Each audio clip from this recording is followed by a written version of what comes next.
bespoke radio for the masses. Headline edition, July 8, 1947. The Army Air Forces has announced that a flying disc has been found and is now in the possession of the Army. If the game is rigged, change the game. Game changer. I occasionally think how quickly our differences worldwide would vanish if we were facing an alien threat from outside this world. This is Fade to Black with your host, Jimmy Church, on the Game Changer Radio Network and KGRA, the Global Radio Alliance. I need your help to get to the year 1985. You're listening to Fade to Black with Jimmy Church on the Game Changer Network.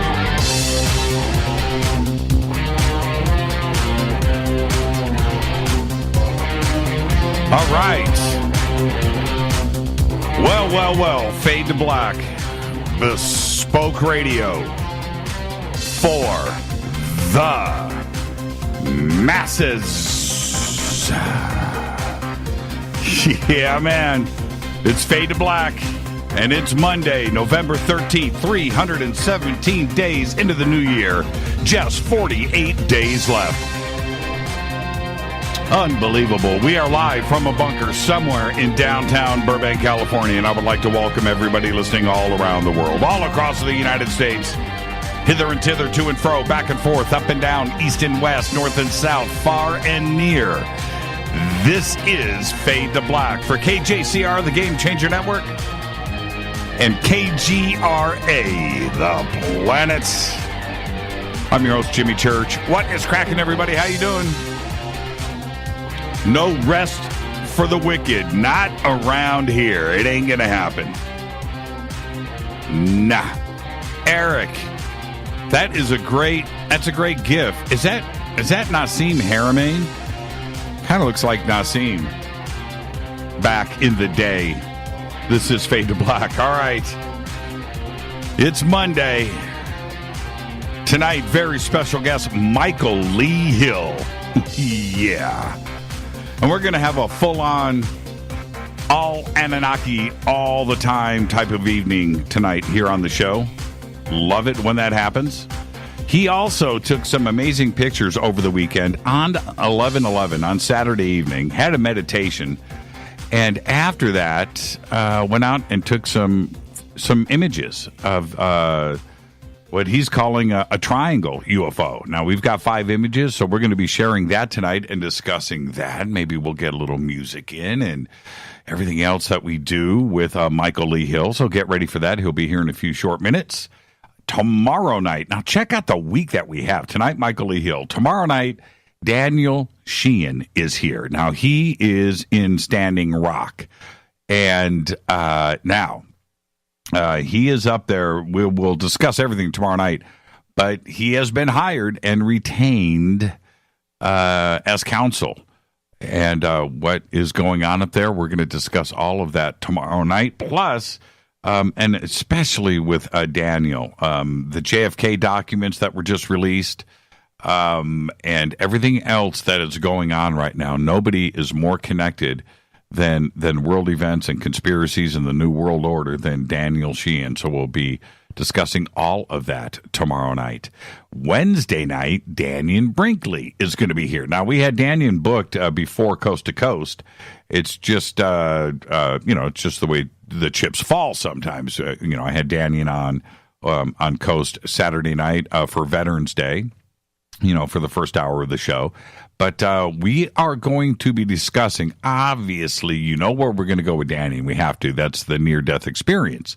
So we're going to do that. But also, he's got some new information on the Las Vegas shooter and the shooting and what is going on right now in Las Vegas. Now, mysteriously, the media has abandoned this story. We have not. And we will be discussing all of these revelations with Daniel Brinkley on Wednesday. So tune in for that show. Thursday, is another Fader Night, open lines all night long with John Rappaport and his No More Fake Newsroom Live. And, of course, open lines all night long. Tonight, we will open up the phone lines for Michael Lee Hill, 323-825-5045. And you can follow us on Twitter at JChurchRadio. Simple enough, at JChurchRadio. Facebook, YouTube, you can go and follow, like, and subscribe over on our website. And if you want to hang out with us on Twitter, we use TweetDeck, but you can use the hashtag F2B on Twitter for the sandbox and come and join the conversations over there. Twitter's now 280 characters. You know, that was such a big deal last week. Do you guys, are you guys so acclimated now? This is what I find strange. You know, Twitter opens it up for 280 characters, and I don't see the long tweets. Everybody's still tweeting, a sentence or two. Was it just a fad? I mean, obviously it's there if you need it, but you don't really. Twitter did a really good job, I think, for almost not quite 10 years, probably 8 years, forcing that 140 character limit on us. It got us to get our thoughts straight, right? We don't need. We don't need 100 or 280.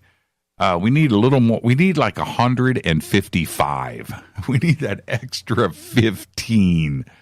And I think we would have been just fine. Okay. Where am I? Twitter, hashtag F2B is the sandbox. And if you have any questions or comments during the show tonight, use hashtag F2BQ. That's Fade to Black questions. If you need to get something into me and you need me to read it and you have a question, post it right there, hashtag F2BQ. All right. Now, we have just 2 weeks left. Today is the 13th, until November 30th, a little over 2 weeks, for our next Late Night Podcast Star Contest, courtesy of your friends over at Tascam Pro. Okay? We've got a lot of great entries so far. And I know for those of you out there that are procrastinating and polishing and getting things ready and working on your artwork and the name and the record. Okay, I get that. But there is just 2 weeks left. Okay, that's it. November 30th, this shuts down. All you have to do is register as a Fadernaut. That's the first thing. You have to register as a Fadernaut. No purchase necessary. Just go to jimmychurchradio.com, go to the membership page, and register as a Fadernaut. And that's stage one, because we need to verify who you are and, of course, your email address. You must live in the United States, and then you're going to officially give us a pitch, which is an audio recording, okay? Give us an audio recording of why you think you should be the next podcast star and what your show is going to be about. Give us your podcast name. Supply us with some artwork, a logo in banner form that you would use on your own website or social media for promotion. Okay, that's how you enter. Go to jimmychurchradio.com. At the top of the page, you will see Game Changer. Click there. All the rules, how to enter is right there. Okay, so good luck to all of you. The grand prize, courtesy of Tascam, is a full-on podcast studio. You're going to get a Tascam Mini Studio Creator US42. It's got 2 mic pre's, 2 headphone outputs, everything you need, effects, everything. A totally awesome interface. You get that, you're going to get headphones and a microphone, cabling, everything ready to go to become the next podcast star. Okay, that's the grand prize. And then the winner, their first podcast is going to get broadcasted right here on the Game Changer Network. How cool is that? We're going to give you the recognition. We're going to give you the audience. We're going to give you the gear. It's all up to you. All right. Now, Unity Workshops needs your help. It's a community. And so their first series of podcast is on portals. And they need your help. They need producers. They need writers, video, audio testimonials. For details, you can go over to our Facebook page. Also, you can email John at modernmasters.org or Rita right here on Fade to Black, Rita at Jimmy Church Radio, and get involved. This is a community effort, and everybody that has gotten involved. Thank you. Okay, but the Unity project is about us, and all you have to do, all the information that you need, is at theunityproject.org. Okay, now our next event is coming up very, very quickly. We're already almost through November, and then it's going to be on top of us, which is the Conscious Life Expo, February 9th through the 12th, 2018 at the LAX Hilton. Tickets and info are over at consciouslifeexpo.com. We've got a full weekend of events scheduled. Of course, I'll be hosting the Ancient Aliens panel on the opening night on Friday in the Plaza Ballroom. I look forward to seeing all of you Fadernauts there. We are going to have, now all of our sponsors are amazing, and this is a family thing here that we do with all of our sponsors. And of course, I'm referring to Life Change Tea and GetTheTea.com, River Moon Coffee, New Pharma, Ancient Life Oil, Sacred Skulls, New Manna, Food Storage, Bearing Optics, okay? And Life Change Tea, Ronnie McMullen, Juanita and Jeff of River Moon Coffee, and Chip Paul of New Pharma are all going to be at the Conscious Life Expo. So this is going to be a full-on Fade to Black, Fade or Not weekend. Come and hang out with all of us. And if you are of the privileged, maybe Rita will let you know where this secret gathering is going to be. Think about that. All right, you know you want to come and hang out with us, and we make it special every single time. Ask any Fade or Not that's ever been there. Ask anybody. Ask any guest that has been on this show. You know, they know where they want to come and hang out, and so do you. Conscious Life Expo, February 9th through the 12th. Okay, don't forget to subscribe to our podcast. We have over 750 archive shows. Custom apps, Apple, Android, all platforms, just $2 a month. Go to jimmychurchradio.com, click on the podcast banner. And I just mentioned how to enter the next podcast star contest. You must register as a Fade or Not. And very simple. You can become an official Fade or Not in our membership section.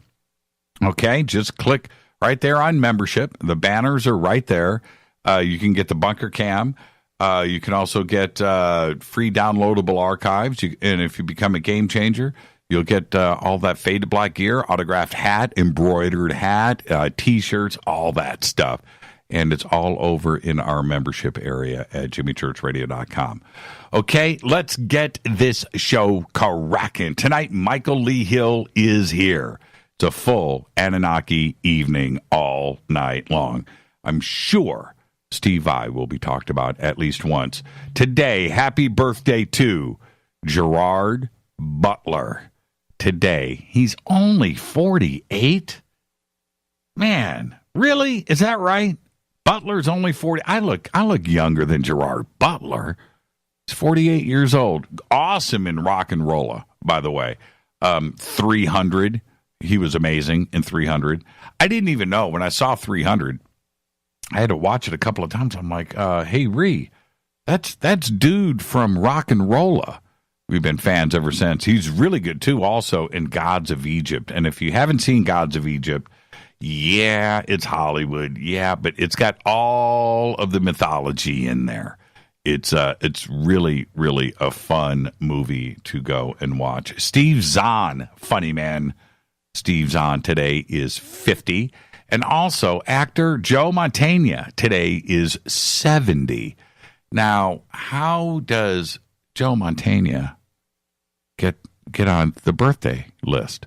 I know that's what you're asking, right? Well, yeah, I mean, he's a great actor, but that's not why. Oh, no. He owns the best pizza place in Los Angeles, and it's right down the street from the bunker. It's called Taste Chicago Pizza right here in Burbank. It's an amazing pie.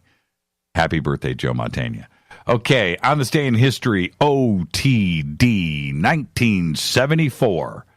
Karen Silkwood dies in a mysterious one-car crash. She was on her way to a meeting with a union representative and a reporter for the New York Times. And she had told everybody that she had a folder full of documents and she was going to do the dump, but she never made it. And that folder was not found in the wreckage. On this day in history, 1974, Karen Silkwood. She was 28 years old. And the strange thing, this is what's crazy about Karen Silkwood. If you haven't gone and investigated her case as a whistleblower, very interesting, with the plutonium.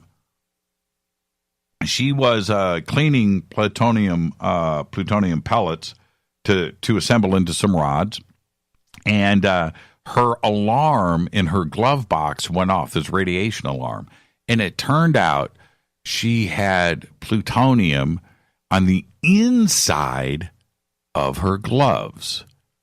After she died, they went and checked out everything completely. Her house, there was radiation everywhere. And then in the autopsy, they found it inside of her body. Right?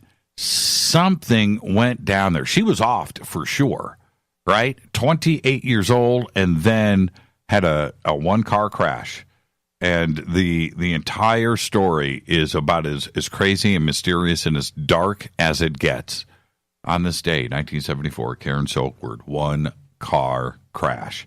Fader fact. I don't know if you guys know this. These are some really good Steve Vai gifts, by the way.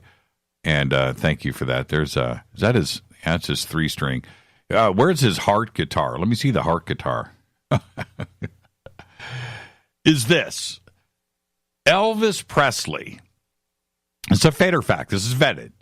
Elvis Presley wore a cross, a Star of David, and the Hebrew letter Chai because he didn't want, and I'm quoting here, this is what he said, he didn't want to miss out on heaven due to a technicality. Is that how you say that Hebrew letter? I don't speak Hebrew. Chai, C-H-A-I, Kai. Kai. I don't know. I'm not making fun. I'm just trying to figure it out. All right. Tonight, very special guest, Michael Lee Hill is here. And we're going to talk Anunnaki all night. And he's also took a series of images on Saturday night on 11/11 after doing a meditation and snapped these amazing photographs. So we're going to talk about that as well. Tomorrow night, Daniel Sheen is here live from Standing Rock. Wednesday night, Daniel Brinkley from Las Vegas. And then, of course, Thursday night's another Fader night with John Rappaport and his No More Fake newsroom live. Now, it's going down this week. I talked about it 2 weeks ago, and I was poking fun. The Venus and Jupiter conjunction. Well, it went down this morning, if you were outside.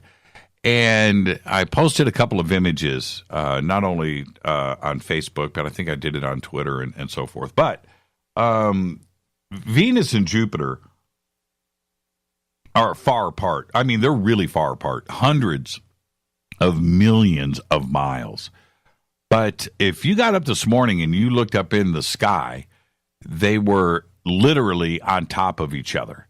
It's pretty rare. It's pretty stunning. And at their closest point, they were just 0.3 degrees apart. Hey, there you go. Sounding great in Kentucky. And he's posting Steve Vai. Thank you. That's John with his heart guitar. There it is right there. That's what I'm talking about. That was from the Eat 'em and Smile tour, I think, with David Lee Roth. That's pretty cool.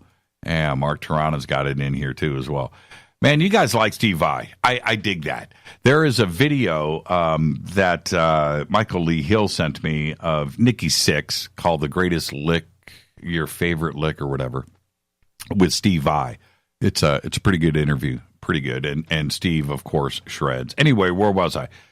Jupiter and Venus, right? So 0.3 degrees apart, which is smaller than the diameter of the full moon. So they were right next to each other up in the sky. Could you imagine being some ancient civilization looking up and your normal mornings and you just look up and see that? The conjunction. It's pretty cool. But the rumors were that starting in 2 days, today's 11/13, that starting in 2 days, that we would be flooded into 15 days of darkness because of this Jupiter and Venus conjunction. Well, the good news is the darkness hasn't started yet. But seriously, don't worry. It ain't going to happen. There's not going to be any 15 days of darkness. And when we get through this, at the end, I am going to blast one more time those out there that spread these, prophecies. It gets under my skin. But for those of you out there that are just worried, don't worry. Okay? Uncle Jimmy's telling you. There's not going to be any 15 days of darkness. There wasn't any 1,000-page NASA secret document that was sent to the White House for Trump to review to let him know that there is going to be no 15 days of darkness. But it was really cool to see that this morning. It's going to happen again this morning. So get up. We got one more night of it, and then it'll be over. And then the 15th happens, and we'll see if we slip into a day of darkness. Also, I talk about the secret space program all the time. And I also talk about the shuttle program, Apollo, the Apollo moon hoax. Did we go to the moon or not? Yeah, we did. Was Apollo real or not? That's another story. Is there a secret space program running in the background, even before Apollo getting us to the moon? These are all questions that we often have.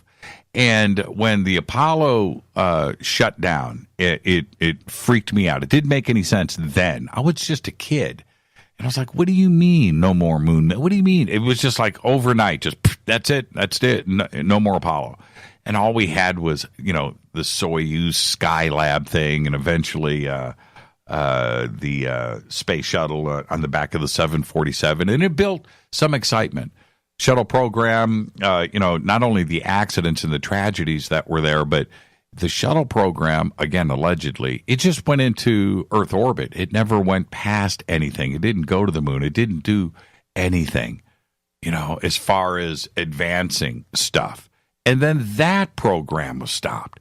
And here we are now, barely able to launch rockets, barely, using Soviet rocket motors, and that's no joke, hopping on board the Soyuz just to get up into space, depending on the Russians, which is all good. I have no problem with that, sharing technology and being friendly. But we lost the space race, if you think about it, and right now, China that's going to beat us back to the moon. It might even be China that beats us to Mars.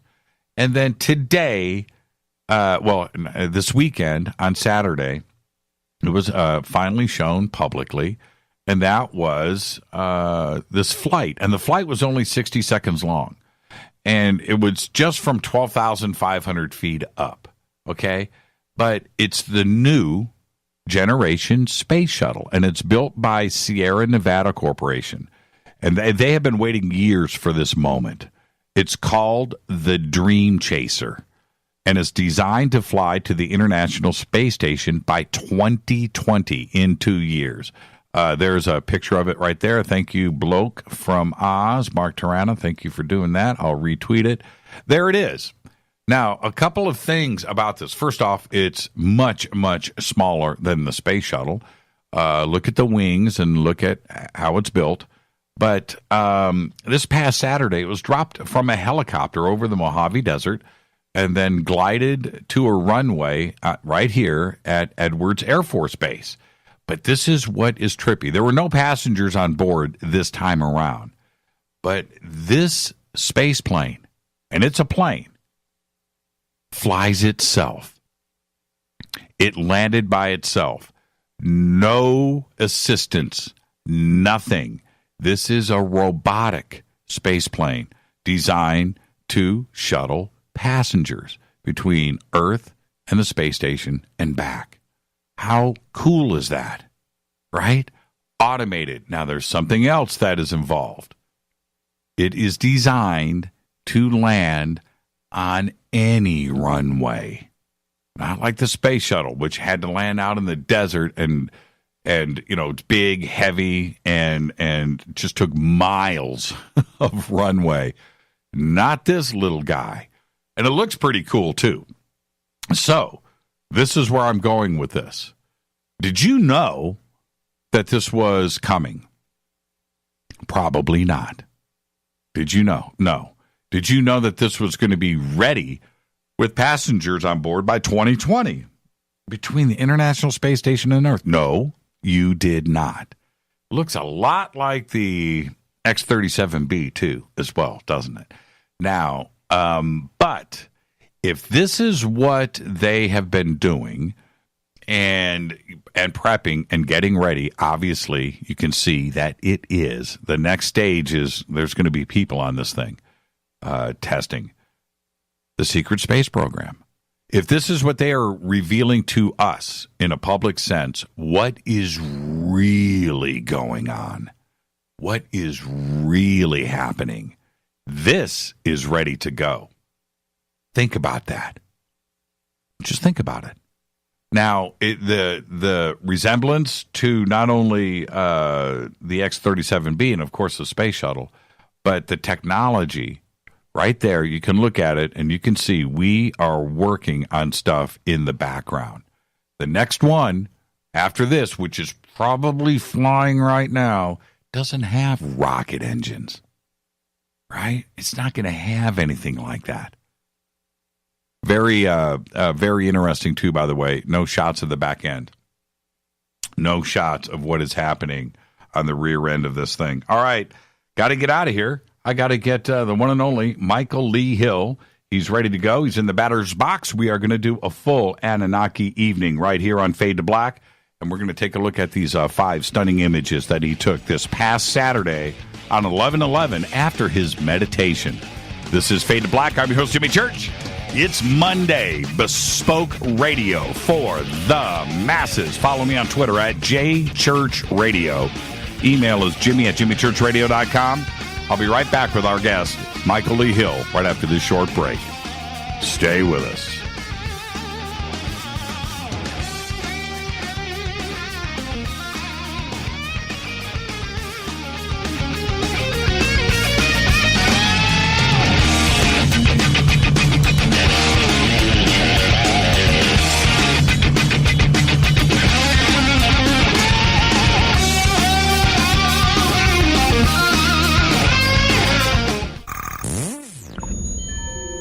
You're listening to Jimmy Church, Fade to Black. Fade to Black will now pause for alien identification. The station that talks the net. KGRA Radio. When you take the beans from Central America with dashes of Indonesian and African mixed in and then roast it to the dark side of Fade to Black, you create the ultimate brew of fringe. Introducing the Fade to Black blend from River Moon Coffee. Yes, River Moon's darkest customized roast was created for the love of Fade to Black. The alchemy of masterful roasting and smoking the beans is in every sip of this full-bodied, dark Java. I need my coffee dark, deep, with distinct bittersweet chocolate highlights, just like the bunker. Leaning further into the darkness of the roast is Fade to Black blend from River Moon Coffee. Just click on the banner at jimmychurchradio.com and use the promo code F2BBLEND for 15% off of your order today. Go Beckley Tepe. So are you tired of being tired? Well, then it's time to get the tea. Hey, it's Lisa here to tell you about this all-natural, all-organic tea I've been drinking that has had great results for over 20 years. It's called Life Change Tea, and it's specially formulated to help detoxify and cleanse your kidneys, liver, colon, and blood all at once. The colon is one of the most ignored organs in the human body. The faster that waste is eliminated from the body, the less time that waste sits in our intestines, spreading toxins toxins to our bloodstream. This tea helps cleanse chemicals caused by outside intruders from our entire digestive system. And get this, weight loss can be a side effect. And with continued use of the tea, you can experience clearer, healthier, younger looking skin, increased energy, and a happier outlook on life. So if you're tired of being tired, get the Life Change Tea at getthetea.com. That's getthetea.com. And like me, you'll be glad you did. 9 out of 10 geneticists agree.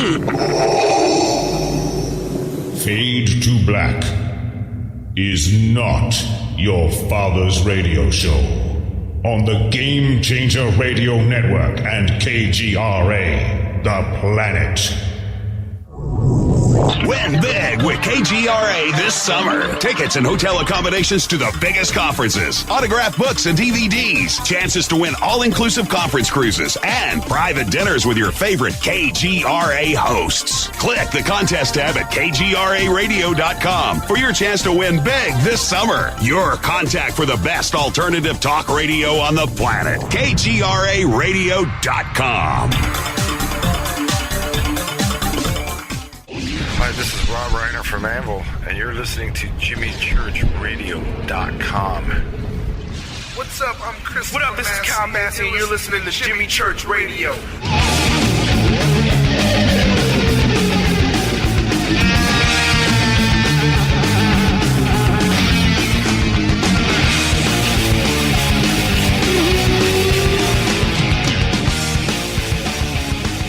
All right, welcome back. Fade to Black. I'm your host, Jimmy Church. You can follow me on Twitter at JChurchRadio. Our guest tonight, Michael Lee Hill. Man, I bring up Steve Vai once because Michael's on the show tonight. I haven't seen this many Steve Vai images in Twitter, maybe ever. Man, I'm impressed that this audience even knows who Steve Vai is, because he's part of our guitar. He's our thing that guitar players keep to ourselves. He's our little secret weapon. But I enjoy it nonetheless. Michael Lee Hill is an award-winning musician. He's a filmographer and UFO experiencer. Has had a lifelong connection with the Anunnaki. We're going to be talking about that tonight. He's also been shooting UFOs and lights over Lake Erie for years. In his home state of Ohio, he has been cataloging video after video of UFOs over Lake Erie. And it's pulsating orbs of light and very interesting footage that has made all of the local news channels out there in his state of Ohio, but also nationally and on YouTube. But over the past weekend on 11/11, and we're going to talk about this tonight, Michael did a meditation, and after the meditation, he went outside and shot a series of images that we're going to share with you in a minute. We're going to talk about that right outside of his home. Very, very intriguing photographs. So we're going to do that, and we're going to discuss the Anunnaki tonight and his latest research and documents and things that are out there, and we're about to expose those and take them a bit further tonight on the show. And I would like to welcome back to Fade to Black, the one and only Michael Lee Hill. Michael, good evening, my friend. How are you? I'm doing fantastic. How you doing, Jimmy? You know what? When you're on the show, see, this is what was great. When we announced you being on the show this week, the amount of email and the post and Twitter and Facebook and social media, lighting up about you, very, very, very cool. And it's got to make you feel pretty good to have our community embrace you. Oh, well, that's a beautiful thing, because I can tell you that whoever is trying to keep this information from the masses tried very hard. Even in the past, I was drugged and woke up with my jaw shattered and had to have my face wired back together. Had to relearn how to talk. And then in 2012, I had spent 9 months working with Spike TV and went through some traumatic stress syndrome stuff with that. They had a hypnotist that regressed me, and it caused some stress. We'll just leave it at that. But all that stuff, when I started to work with A.R. Borden, which we'll get into, he had these elitists explain to me why why this information was withheld from mankind for the last 25 years. So I've done my best because I felt a little deflated where I tried my best to get this out there, and knowing that Spike TV has a show sitting on a shelf somewhere, it's totally done. And it was censored and not allowed to be aired. You know, what else can I do? Mm-hmm. But I've never stopped. You know, I've kept on and got this information out, so it's really nice for me to hear that it's resonating with people. So, well, I'll tell you something. When it comes to, it is cool. When it comes to network, the networks and network television, just because you shoot a show, not only with your experience, but I'm just telling you my own personal experiences and other researchers out there. Just because you shoot a show doesn't guarantee anything, right, that it airs. That's the first thing. The second, I do feel somewhat from other researchers out there that have shot shows that have never aired, that it just seems like they want to collect the information and then silence, you know, and then shelve it on purpose. And I don't know what those reasons are. I don't know if it's the government. I don't know if it's a way of having these different researchers go out there and go, hey, you know, I'm shooting this show, and then it never airs, and those researchers look like schmoes, right? And so it kind of discredits our community too as well, and that these shows weren't good enough to air, right? And that's the feeling that I get. But you don't have any control of the networks, and nobody has figured that out ever anyway. And for you and Spike TV, I don't know anybody over at Spike, so I'm not talking good or bad about them. But in general, networks are networks, man, and you just don't have control over it, do you? None. No, I'll tell you what was interesting about this case is the head producer from Spike TV said that Spike was so enamored with what they had on film. You know, they had reenacted a lot of these things from my life, and everyone was blown away by it. The head producer from Spike TV said that he had went above, you know, on the company ladder. He hadn't edited anything in like 5 years, and Spike TV had him personally editing footage to get this show ready to air in the fall of 2012. And he told me that they had all the editors working 24/7. The interesting part in this is I found out exactly why it was shelved, and it was due to national security issues that revolved around the free energy issue. I was brought into a meeting, and they explained exactly why they didn't want this shown, and I think it'd be a cool thing to get into if you're game. Well, yeah, just don't get me sued. No, it's all good. It's nothing like that. Okay, what happened? They said that what we needed to understand, and I'm not saying I subscribe to this point of view, I'll tell you exactly what happened, is they said once people find out that the extraterrestrial subject is real, they're gonna ask, well, what about how are they getting from A to B? What about their propulsion systems? They said that leads right to free energy, and they said you don't even need alien intervention. People like Tesla has already figured it out, you know, very smart humans. They said what we don't understand is that it's Pandora's box, that it is unlimited, it is free, and it's energy. So they brought up the point, you know, what do you think people that don't have the best interests, you know? With that technology, you could make something that would make a nuclear suitcase look like child's play. So they said, what do you do with the people that would misuse it? Because once it's unleashed on a planet, there is no one that will not have access to unlimited free energy. So truly, a planet has to be at a certain place of evolution for this to be allowed. And what's interesting, I just seen this come across my feed, and I can tell you it's very accurate. This was U.S. Air Force NRO operative Sergeant Dan Morris, and he said UFOs are both extraterrestrial and man-made. It's not that our government doesn't want us to know that there are other people on other planets. What the people in power don't want us to know is that this free energy from energy generators developed with UFO technology, you know, reverse engineered, is available to everybody. So secrecy about the UFOs is because of the energy issue. When this knowledge is found out by the people, they will demand that our government release this technology, and it will change the world. And I can vow for the accuracy of that statement. I'm going to let you continue, but everybody that has brought up these subjects over the years, every single one of them has been silenced for one reason or another. Yeah. You know what they found out is they can't silence me. I got friends in high places, and we'll leave it at that. It's the Anunnaki, obviously. This is the time for this to happen. We are now officially in the age of Aquarius.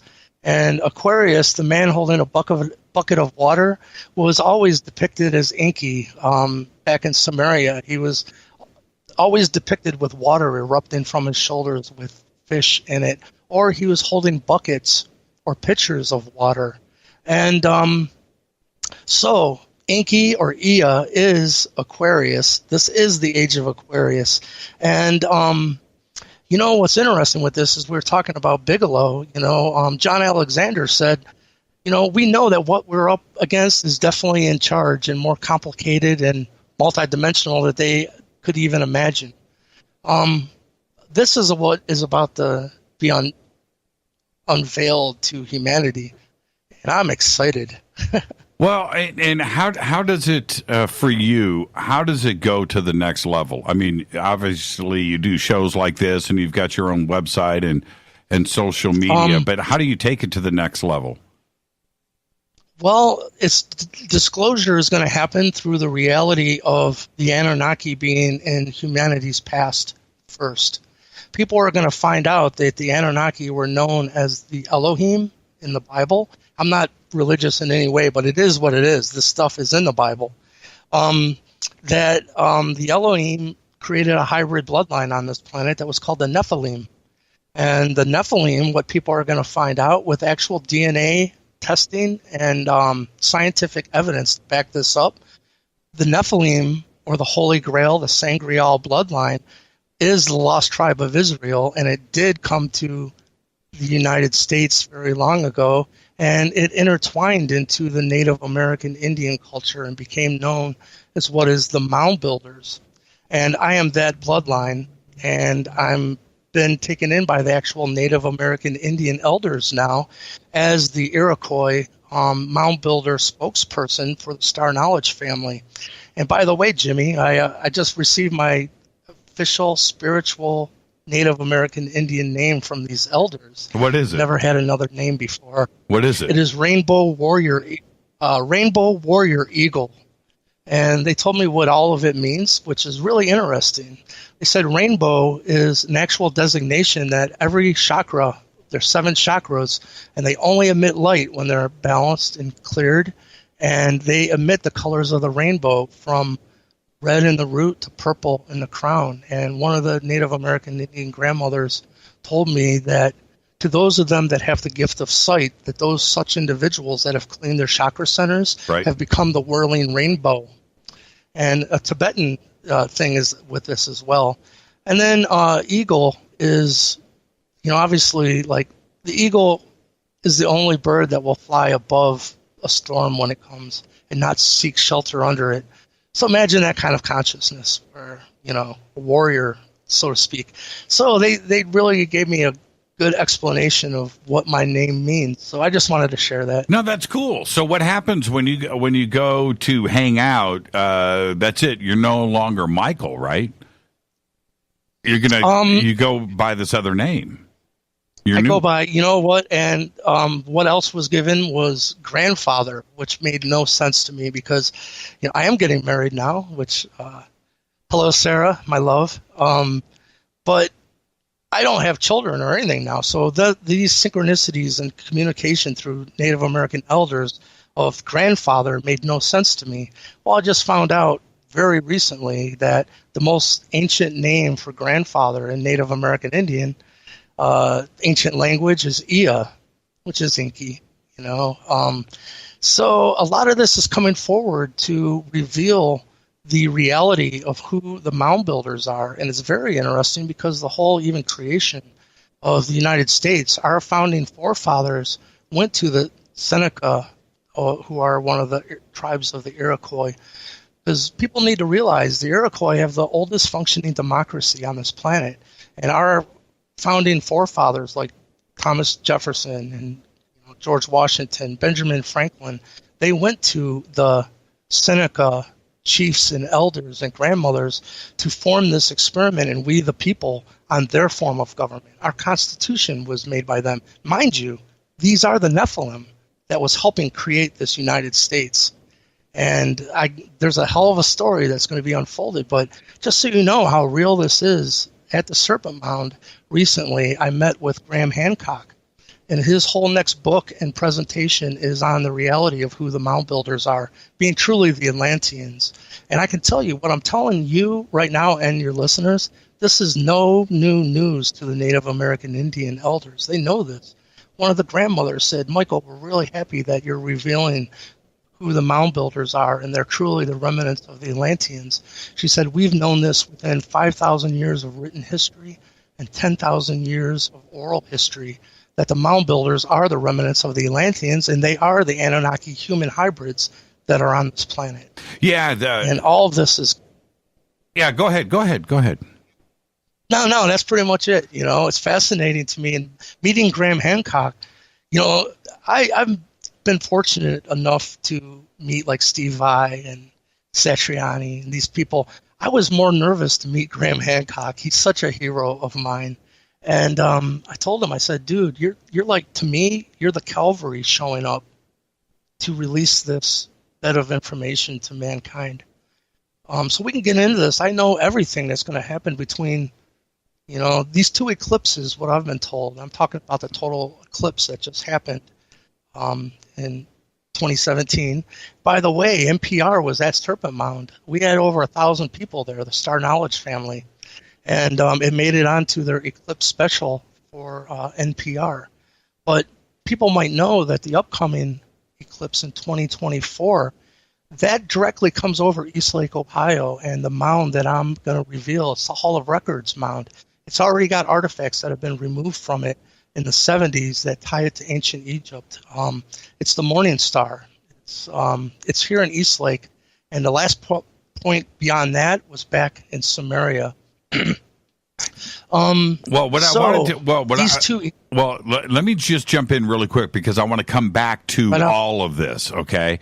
We're going to be. It's a lot. Yeah, I know exactly. We're going to be headed towards a break. For those out there that may not have heard you on Fade to Black before, that are here tonight, where did the Anunnaki connection start to reveal itself in your life? What had happened was, because of my UFO footage I was filming over Lake Erie, I got contacted by the History Channel, and they ended up doing a hour-long episode in the UFO Hunters series, and it was season 1. The episode is called Alien Contact for those that want to see it.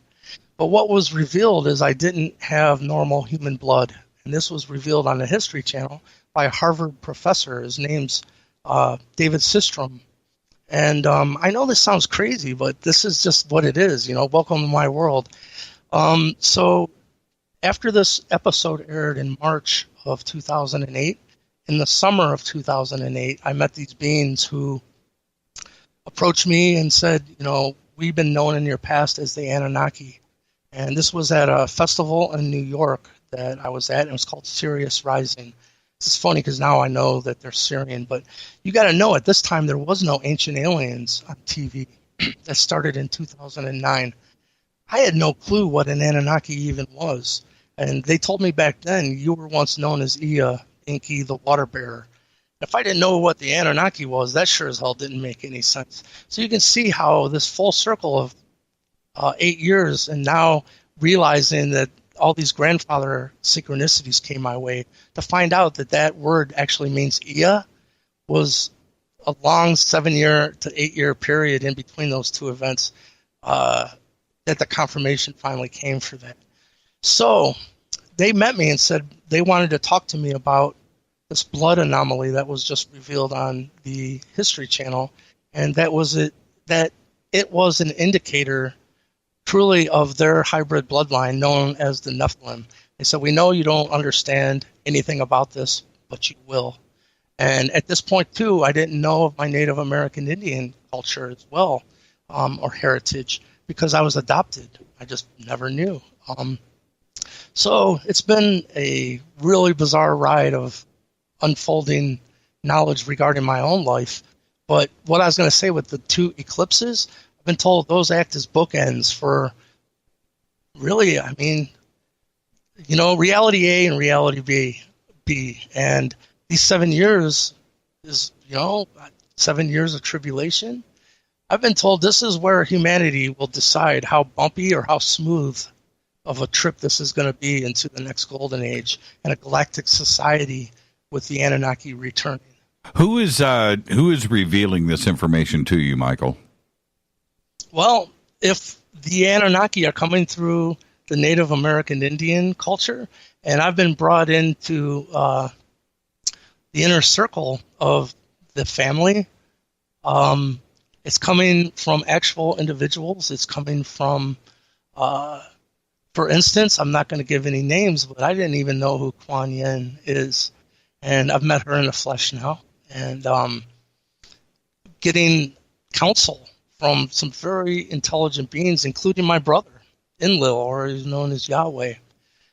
They're all in the Native American Indian bloodline. Well, how does the Sangreal? Well, help me understand here how the communication happens. When you say, I'm fully engaged here. So when you say you're communicating with your brother, Enlil, how does that happen? In the physical. He is an honest to goodness, flesh and blood chief of prominent stature. And I got to the point, Spirit kept bringing me these synchronicities and coincidences, leading me to this knowledge. So I finally was in the truck with him, person to person. I said, listen, I know this is crazy, but Spirit's telling me that you are Yahweh, Enlil, my brother. His first words were, yes, I've done some pretty messed up things. I said, well, haven't we all? And he said, I don't go by that name anymore anyhow. No one knows who Enlil or Yahweh or Thoth or Marduk or, you know, whatever. No one knows who those names are anyhow. So, but okay, so in the physical, was this somebody that was channeling, or are you saying it was him? I'm having a hard time understanding. That's a very good question, because he himself says that lots of intelligences come through him as a channel. But, you know, it's interesting because in the past I know he tried to clue me in on this, but I do not like making assumptions. He told me, he said, Michael, every extraterrestrial race has a color and a frequency. We're 432, we're the color of gold. He said, you know, we were here to mine gold in the past. You know, giving me little hints along the way like this.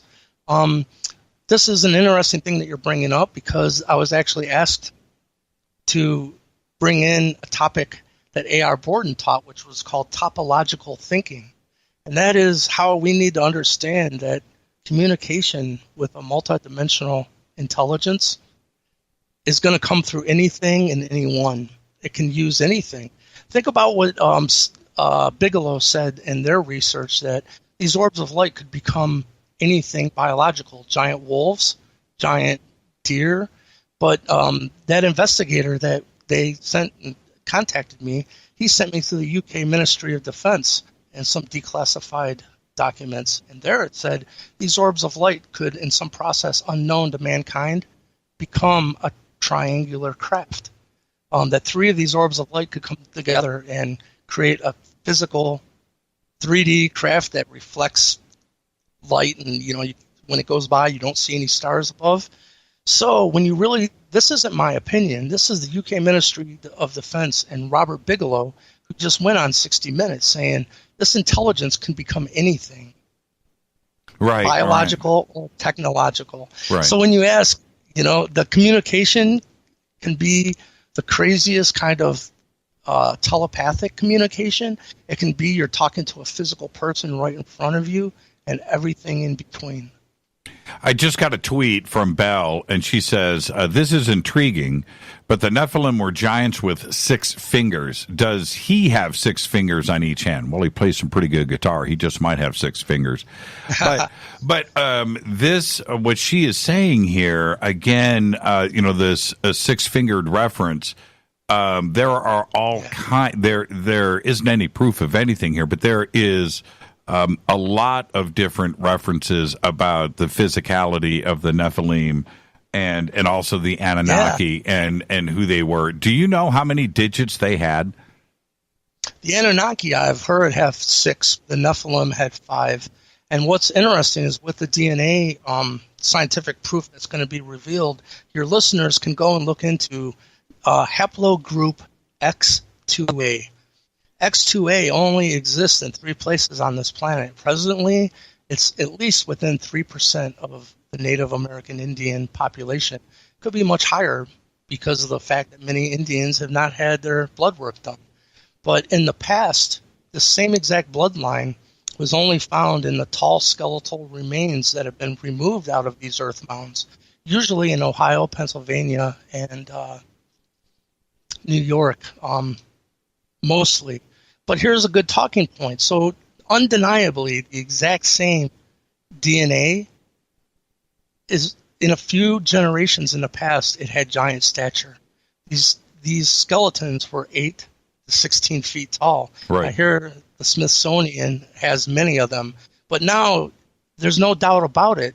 That bloodline, I'm haplogroup X2A. It's reduced in stature. And but here's the deal.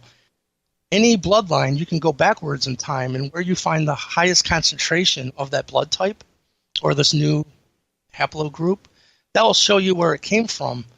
The science of it is it's the hills of Galilee. This is the lost tribe of Israel. It is what it is. And the Templars did bring it here very long ago, and all of this is going to be revealed very soon. Let's take a break right here. Our guest tonight is Michael Lee Hill. Now, when we come back, we're going to continue with the Anunnaki, of course, but we're going to take a look at these images that he shot this past Saturday on 11/11 after a meditation. Pretty amazing photographs. We have 5 of those. We'll be sharing those with you on Twitter. This is Fade to Black. I'm your host, Jimmy Church. I'll be right back. More with Michael Lee Hill right after this short break. Stay with us.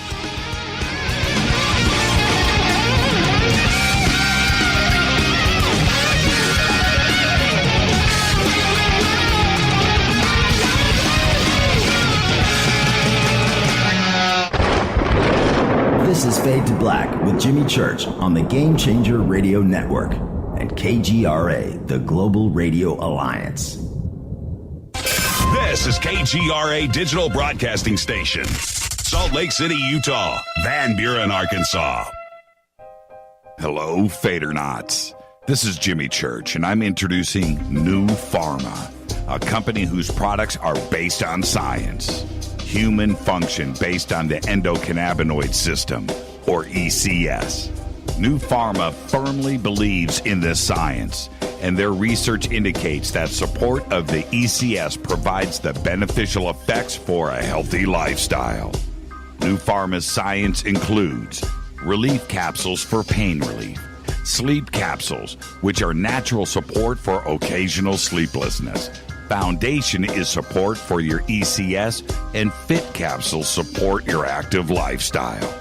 Just click on the banner at jimmychurchradio.com and use the promo code F2B for a 33% discount on all of their products. Or visit newpharma.com for all of the knowledge on the science. That's GNUpharma.com. Go back, Lee Tappy. You're listening to my main man, Jimmy Church, on jimmychurchradio.com. Hi, this is Ray Hobbs here, repping the planet, and you're listening to my good friend, Jimmy Church, Fade to Black, on the Game Changer Network and the KGRA Digital Broadcast Station. This is Toby Kebbell. You're listening to jimmychurchradio.com. Don't hurt me, Jimmy. I'm only little. Hey, I'm Adrian Grenier. And this is Ari Gold. We're the Honey Brothers. Yes. the Honey Brothers. Hey, I'm Adrian Grenier. And I'm Ari Gold. We're the Honey Brothers. And you're listening to Jimmy Church. The Revolution.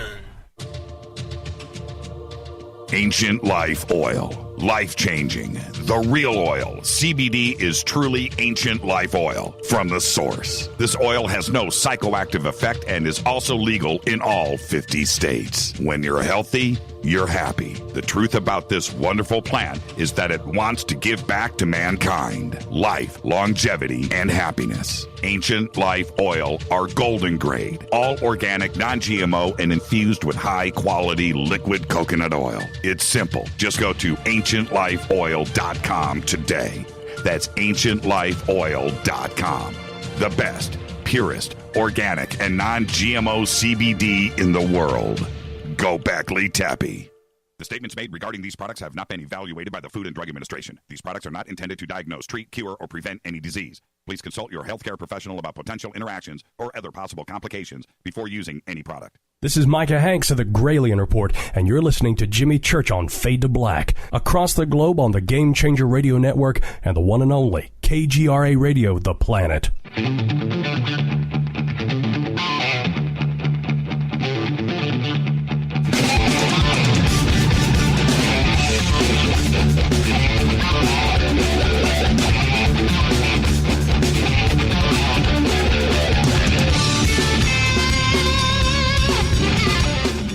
Welcome back.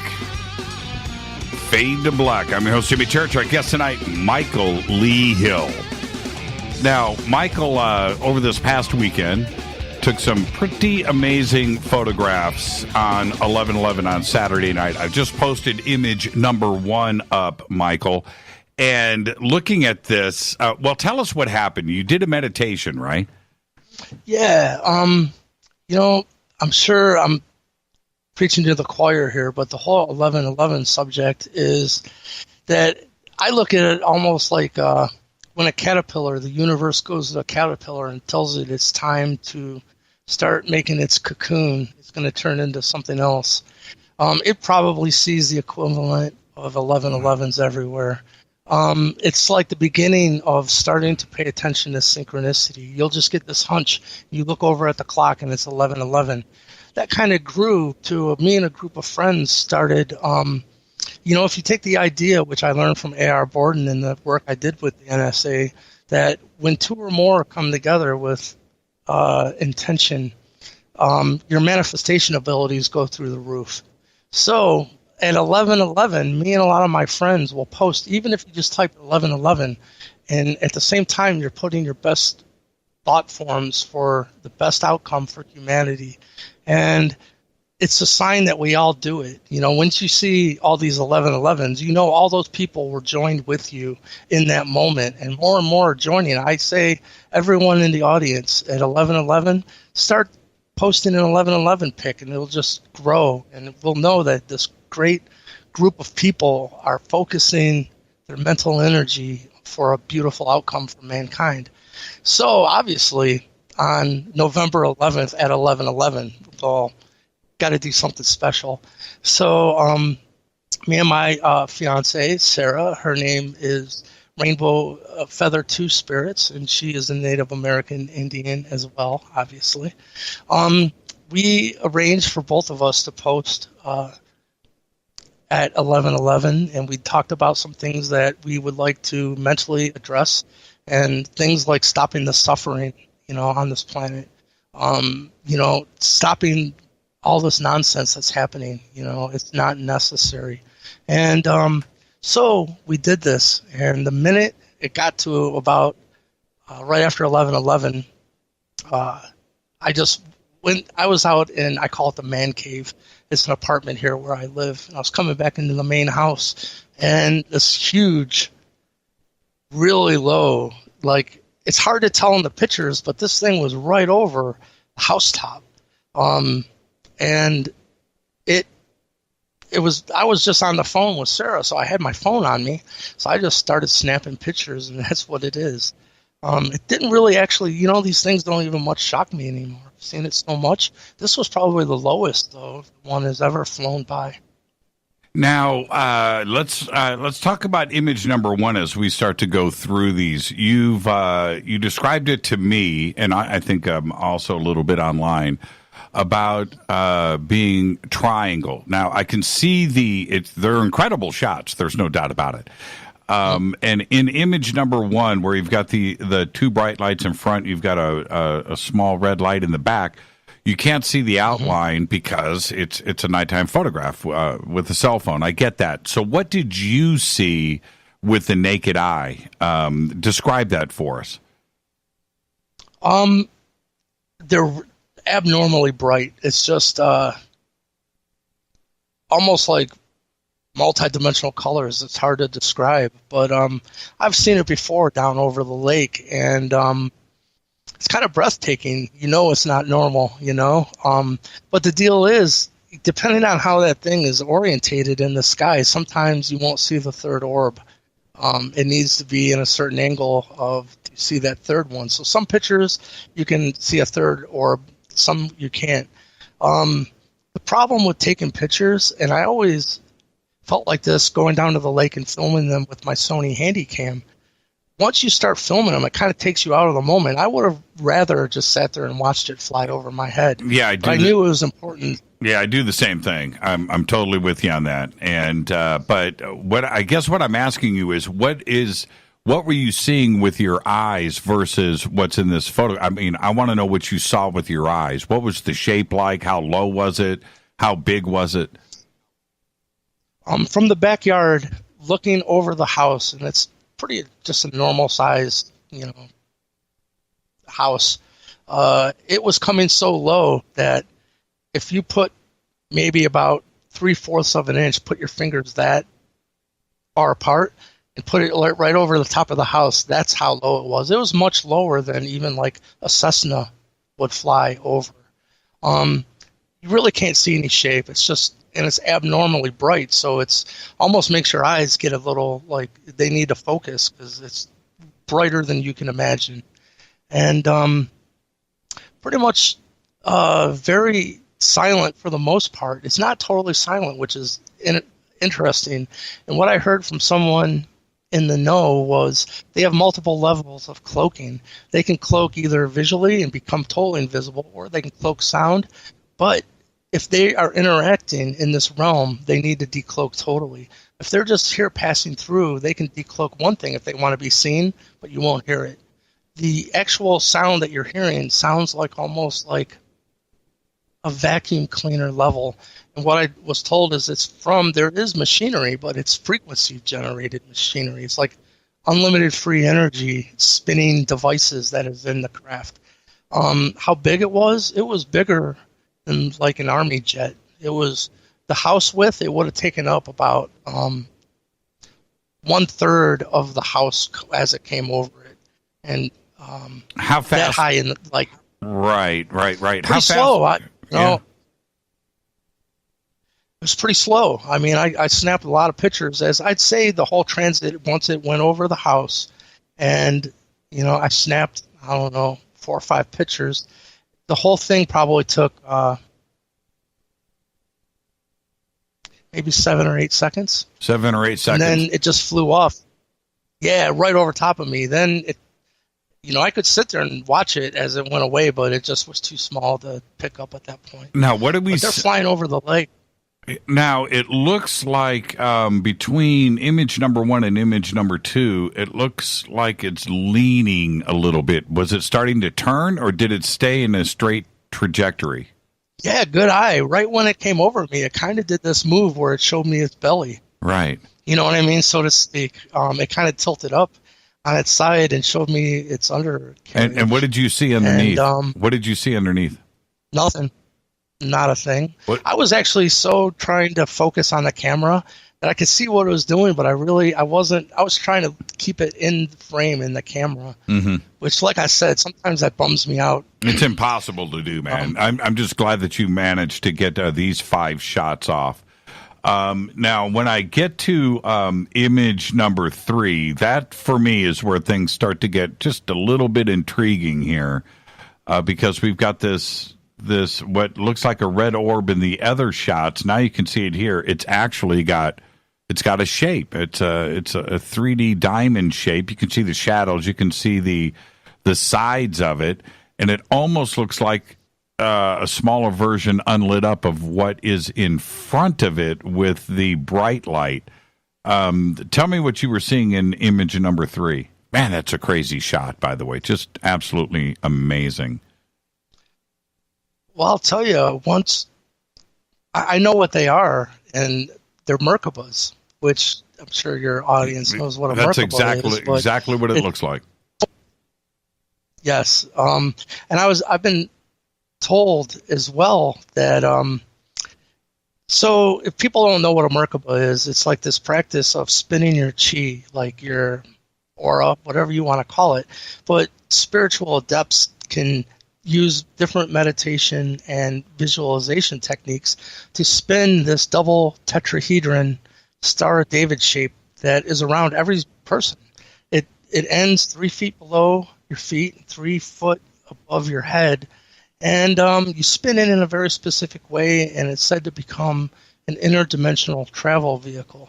But what I've been told, so if you see a sphere, say a person's 6 foot, you're going to have a 12-foot sphere of light. And, you know, and according, so if it's around that size, there's one person in it. But 3 of those beings, all created Merkabas, can come together in a triangular shape, and in some process not known to man, use these tremendous amounts of energy to physically bring into reality a triangular craft. And I know this sounds crazy, but this is exactly what the UK Ministry of Defense said. It said that the real deal are these orbs. They don't know how they're created. And matter of fact, this has been studied over Hastalen, Norway, I found out as well, because of the contact with Bigelow. They told me look into the Hastalen case. They said Robert Bigelow knows this is all the same phenomenon, you know. But anyhow, so when you see a triangular craft, oh wait, I got to back up. So if it's a 12-foot orb of light, there's usually one person in it. 3 of those come together and they create a ball of light that's like 50 feet in diameter, like house size. And if you see one orb of light that is like the size of a house, there's usually 3 beings in it. I was told there's not many humans that could sit in one of those chairs, because if you're traveling from here to Andromeda and you freak out because you're going so fast, it doesn't end well for anyone in the ship. But 3 of those 50-foot orbs can come together. So if you think about it, it's always 3s, 6s, and 9s, which is interesting for those that know what Tesla is talking about. Right. And how it relates to the 432 subject. They're very related. So this is a new kind of light technology. And a matter of fact, when I met the Anunnaki in 2008, they said, we heard that you've been filming us over Lake Erie. So that's what the picture is describing. I think you're seeing the Merkaba. Now, next question, staying on image number 3, because that, whatever it is, Merkaba, it's definitely a solid sacred geometry type of object, and it's red, it's glowing red behind. Now, but is there anything solid between these, or are we looking at 3 different objects? I would have to think that it's locked into a triangular shape. That's usually what I see. Right. It's just, it's so hard to see with the luminosity of the orb.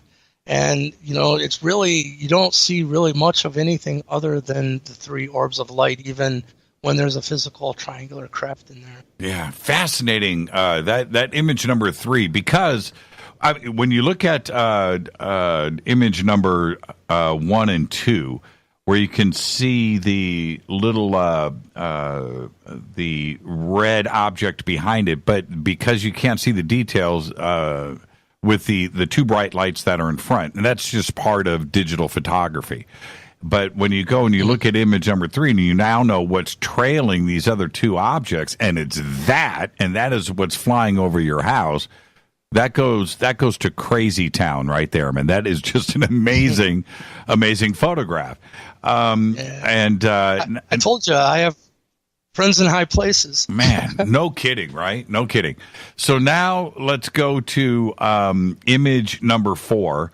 I'm assuming, but see, this is what are we seeing here?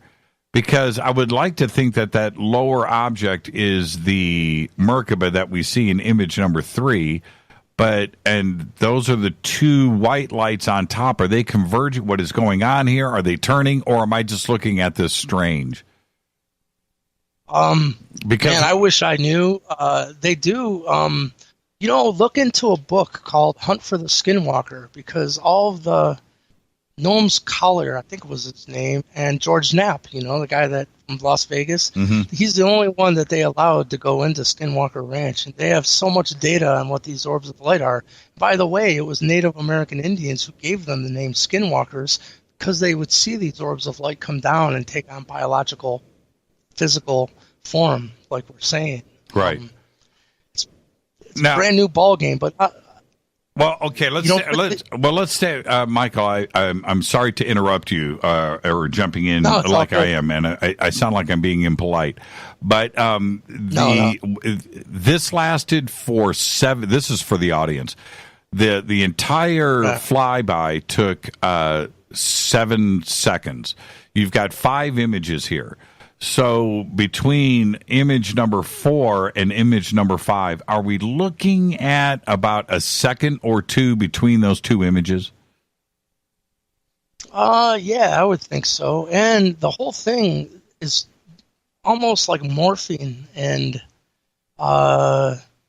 pulsating, and so it looks a little different,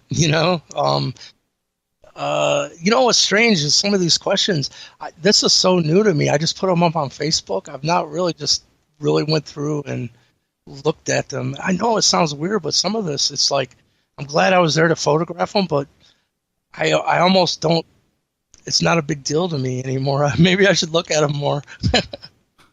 Well, because you can see the transition between 4 and 5. You can see where the red Merkaba stays in the middle, and it looks like it's turning just slightly. And the final image, number 5, goes back to retaining. You can obviously see the triangle shape, and the craft is flattened out here. But if it's triangle, is the I'm just trying to understand. Are the lights underneath it, or are the lights just forming a triangle? You understand what I'm saying, right?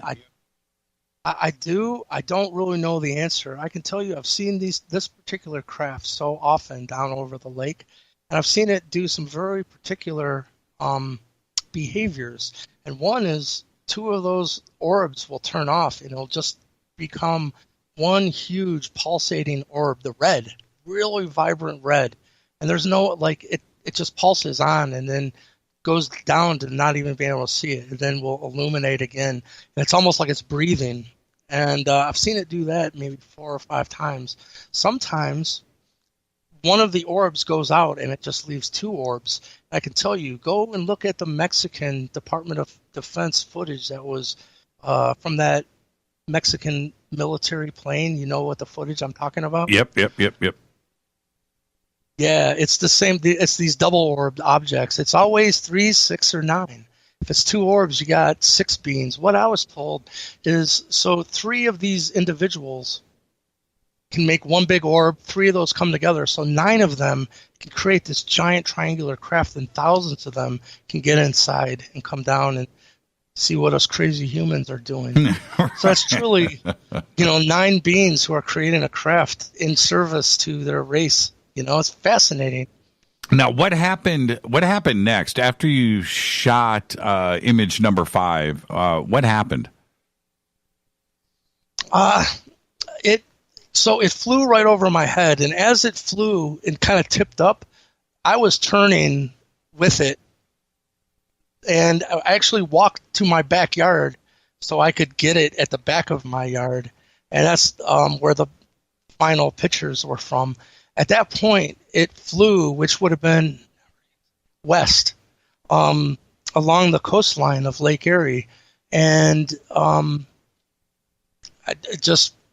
I watched it for as far as it could go, and I couldn't get any more photographs. It was just too far away. Oh, now we're getting into an interesting thing here. So, image number 5, it's flying away from you. Right? I believe so, yeah. So I definitely flew over my head and away from me. So image number 5, we will be looking at, for no other way to put it, but are we looking at the back of the craft? Is the red Merkaba, is that at the front part of the triangle?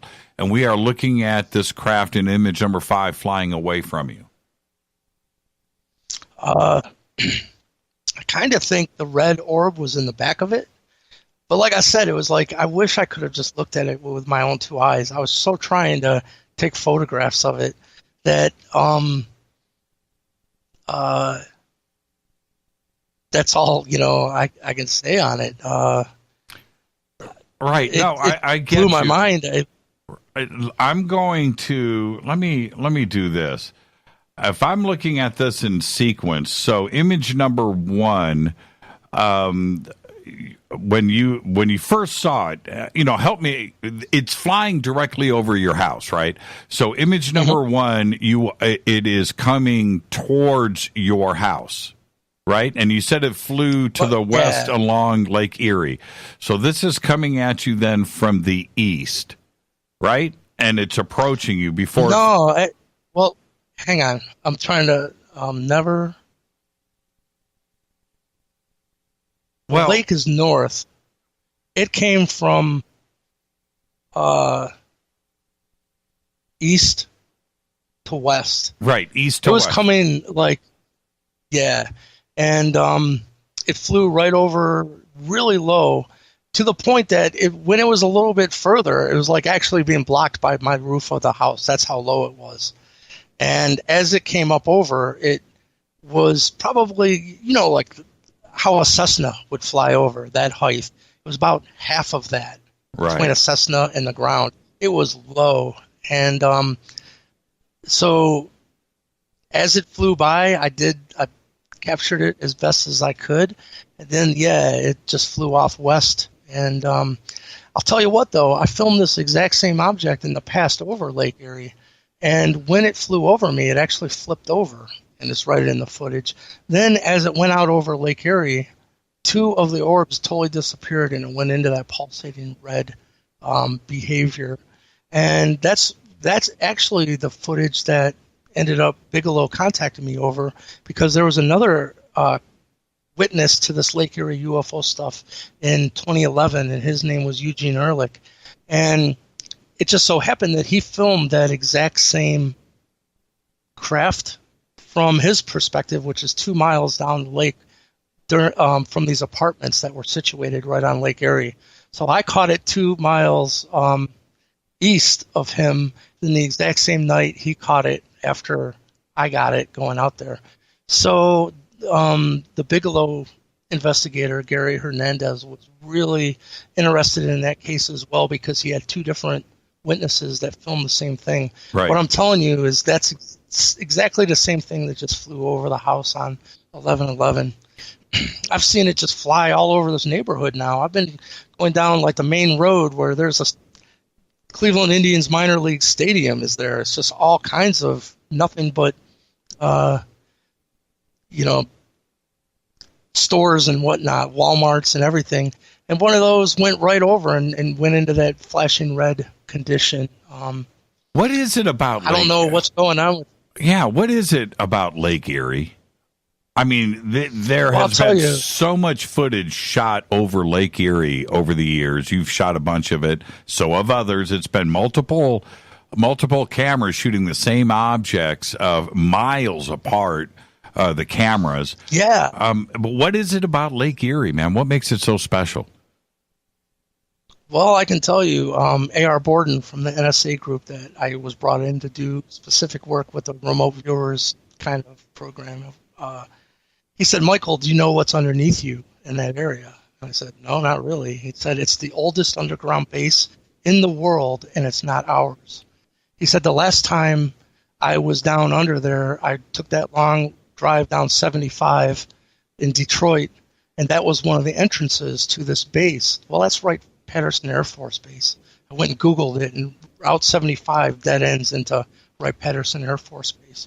By the way, speaking of this activity, so first of all, we know that there's an underground base there, but also the world's largest salt deposit on the planet is under there.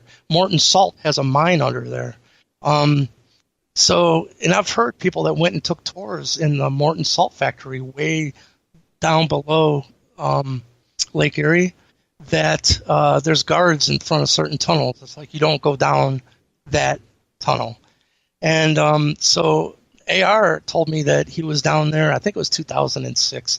So I'm like, man, I'm all ears. What was it like? And he said it was very Sumerian looking, like pre-Egypt, very perfect architecture. And he said they had large areas where they would come together and congregate and do work and socialize, but there was hallways that went off and had all kinds of personal living quarters that they could go into. And what you'll also find, and this is interesting as well, is on an island called Put-in Bay, which is in the middle, it's about an hour and a half from my house, is the largest geode crystal in the world. And I was just there, me and my fiance went there about a month ago, and we actually went down into that largest crystal. It's right there. It's amazing. You got to go down, I don't know, about 100 feet underground. You end up in the middle of this crystal. So there's some very unique properties, and I heard also that there's a huge canyon in Erie. There's a famous beach. What the hell is it called? I can't remember it. But there's a deep canyon, because even though the Lake Erie is the shallowest of the Great Lakes, there's a huge gorge or a canyon. When you go down there, there's entrances for like submarines and whatnot, who knows. But obviously I've never scuba dived there and got it. But anyhow, well, there from you what go. I understand, it's the world's... Well, but check this out, Jimmy. So I've got to take a break. Michael, I've got to take a break here. So you got 30 seconds. Right. Cool.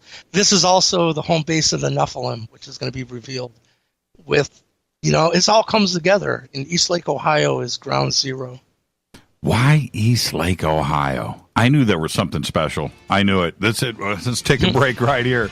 Our guest tonight, Michael Lee Hill. Those photographs are absolutely amazing, by the way. I'm your host, Jimmy Church. This is Fade to Black. More with Michael after this short break. Stay with us.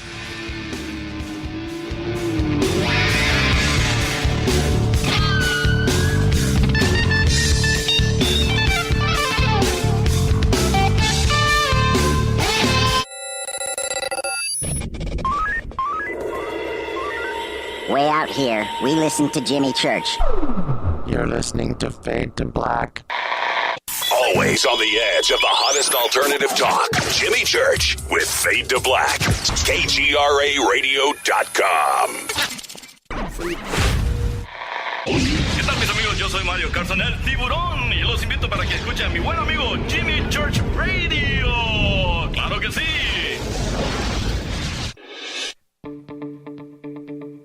Hurricanes, earthquakes, wildfires. This year we've experienced more than our fair share. This is Jimmy Church of Fade to Black. And last month I decided to make sure my family does not have to worry about food should we get caught in a real emergency situation. Introducing Numana, a healthy, storable product that tastes so good that you'll want to eat it every day instead of just during those times of duress. All Numana products have a 25-year shelf life, are MSG and GMO-free, no preservatives, and are made in America. With the Numana pack in your home, you'll be able to sleep at night knowing that you've protected your family. Not only have I tasted and tested, I own it. Now you can too. Just click on the Numana banner on JimmyChurchRadio.com and use the promo code Jimmy when you order. In addition to a discount, we'll send you an autographed Fade to Black t-shirt. Seriously. Go Beckley Tappy. Do you worry a lot? Whether you're a college student, busy professional, parent, or grandparent, ongoing stress and elevated levels of the stress hormone cortisol can rob your memory, your health, and your future. Now you can combat the effects of stress and anxiety while improving your memory and recall at the same time with the dietary supplement Calm and Clever. Studies show that the ingredients in Calm and Clever reduce cortisol by as much as 30% in 1 to 2 weeks. Call 1-800-758-8746 or calmandclever.com. You listen to us, and we listen to you. And so does the CIA. KGRAradio.com. Hi, folks. CBD is the home run hitter for health right now. Why, you ask? Because of what it does for the body. Unfortunately, I can't tell you all about the benefit. You know, there's reasons. Do your due diligence and log on to ancientlifeoil.com. That's ancientlifeoil.com. Ancient Life Oil uses organic ingredients and is blended in coconut oil for some of the best benefits. Legal in 50 states and non-psychoactive. Log on to ancientlifeoil.com. That's ancientlifeoil.com. You are listening to Fade to Black with Jimmy Church on the Game Changer Network. Oi, oi, I'm Reese Evans. You're listening to Jimmy Church. This is Revolution. The revolution will not be televised. The revolution is on radio. Ciao.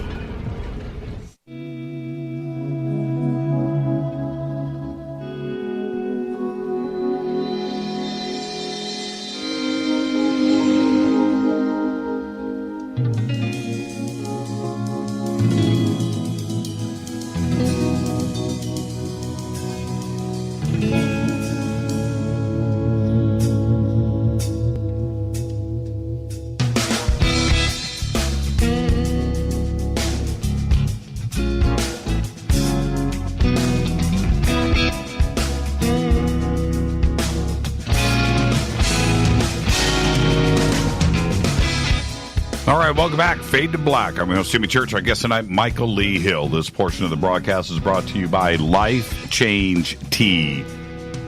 Just go to the Life Change Tea banners right there, jimmychurchradio.com. Use the promo code FADER, F-A-D-E-R. You'll get your discounts or free shipping.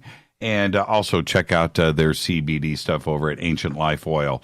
Our guest tonight, Michael Lee Hill. Michael, I grew up on Lake Michigan, and I would look across, you know, you can't see the other side, right? You can't see Michigan.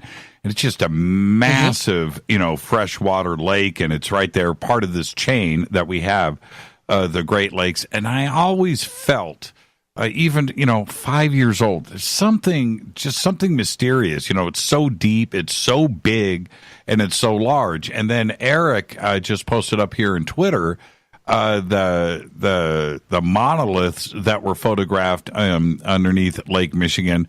Kind of looks Stonehenge-like. We don't know what's under there. Is there something, when you say the Anunnaki, the Nephilim are going to, this is ground zero, is it because there's something underneath these lakes that were there, you know, when sea levels and lake levels were different?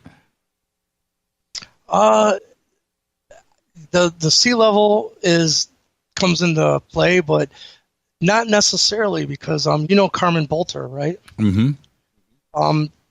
Her and I are friends, and she's working on a new documentary using new ground-penetrating radar under a site in Egypt. They found this sprawling complex that was spanned over acres, and she said some of the bigger rooms are the size of grocery stores, and some of the smaller rooms are the size of Olympic swimming pools.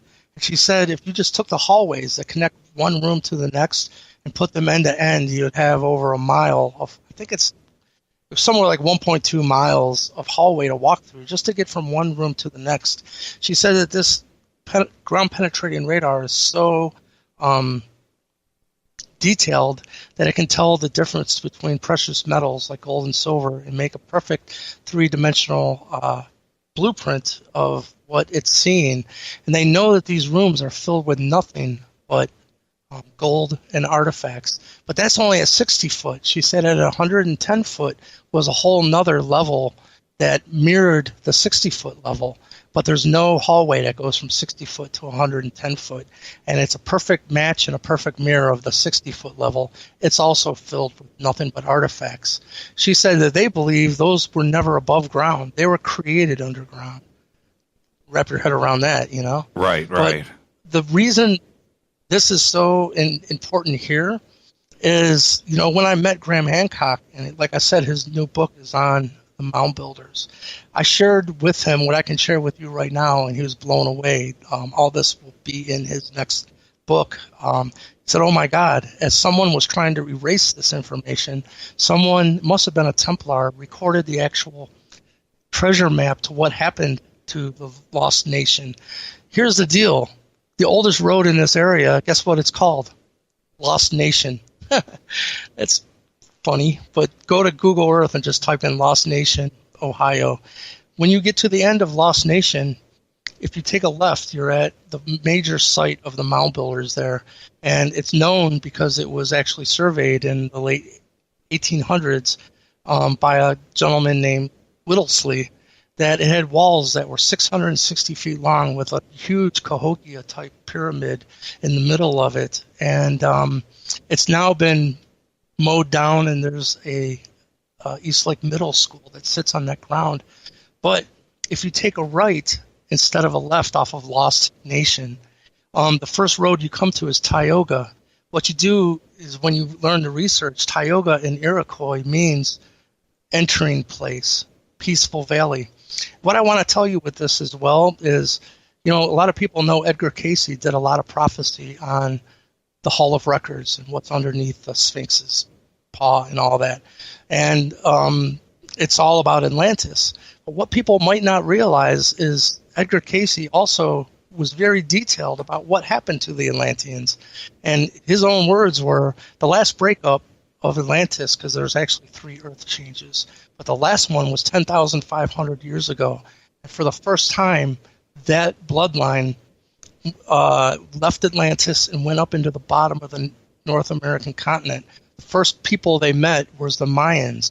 You know, they said this guy, Quetzalcoatl, showed up, and was Toth, by the way, and showed them the Mayan calendar, showed them pyramid building.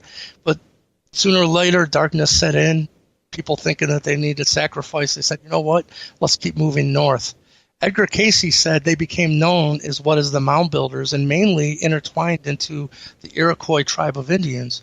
So what I can tell you is, once you take Lost Nation up, and it dead ends on Lake Erie on a road called Lakeshore Boulevard, once you take a right, someone put in the actual street maps, here's what you find.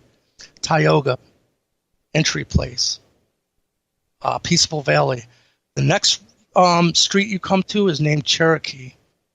Then the next street is Iroquois. People don't know, but Cherokee and Iroquois are the same blood. The next road is Seneca and Seminole, because part of the bloodline went to Florida and became the Seminole bloodline. And then you got Mohawk, which is another Iroquois tribe. And at the end, the last road is Thunderbird, which is a whole family of the Anunnaki who is here in the Native American Indian bloodline. I think this is so important because so many researchers and people are throwing the Anunnaki and the Nephilim under the proverbial bus and saying they're the ones behind the oil and banking secret society cabal. What I'm bringing to the table, and I got all the proof, I got DNA, that the oldest Inky's bloodline came in through the Native American Indians. What does that have to do with the Illuminati? Nothing. Matter of fact, the Native American Indians have had the worst genocide ever committed against any race ever on this planet by that evil machinery that is the cabal and all of that. 100 million Native American Indians were slaughtered on the formation. And it's interesting that they're the ones that helped form the United States, you know? It's kind of mind-blowing to me. But getting back to that, when I showed Graham Hancock this, he was like, oh my God. Someone recorded this information right in the street names here. So what I can tell you is what happened just a couple months ago. I got a call from a gentleman. He said, I was part of a Smithsonian excavation, and he said, are you aware that there's still a ancient earthwork still standing in your hometown? I've lived here my whole life. I never knew. he told me right where to go, and it's on this first street before you get to Lakeshore off Lost Nation. It's called Reeves Road. He showed me where to go and find this mound, and there is probably the largest unknown ancient mound builder earthwork in North America. No one knows it's there. Jimmy, this thing's so big it takes more than a mile to walk it, around it. And already in that 1970s archaeological dig, artifacts were removed from that mound that ties it to ancient Sumeria and Inky in specific. This is history in the making. I'm so excited, and I'm glad that it's been thrown in my lap. It is what it is, you know. And well, how do you know that they removed artifacts in the 1970s? Do you have documentation? Is there something that you found? Yeah, what happened is this guy from the Smithsonian told me right where to find it. And what you can do is right now, all your listeners can go to ChagrinRiverPark.com. It's a metro park. Right on the front page, it said this was the site of the Whittlesley Indian culture, and many artifacts and pottery and bow and arrows and artifacts were removed. Well, one of these artifacts ties it to ancient Sumeria, and he told me it's sitting in the Willoughby Lake County Indian Museum, just a small Indian museum. So I just went there, and sure enough, right there it is. I've held it. I asked her if I could. What is it? Well, what is the artifact? What is it? Did you? It is a tablet, like a slate, like a rock slate piece, and on it is what the Native American Indians call the morning star.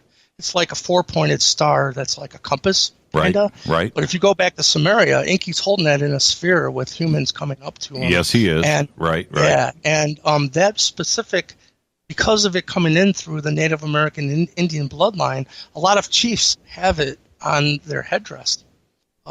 It's very instrumental in the culture of the Native American Indians. And I want to see this slate. Did you photograph it?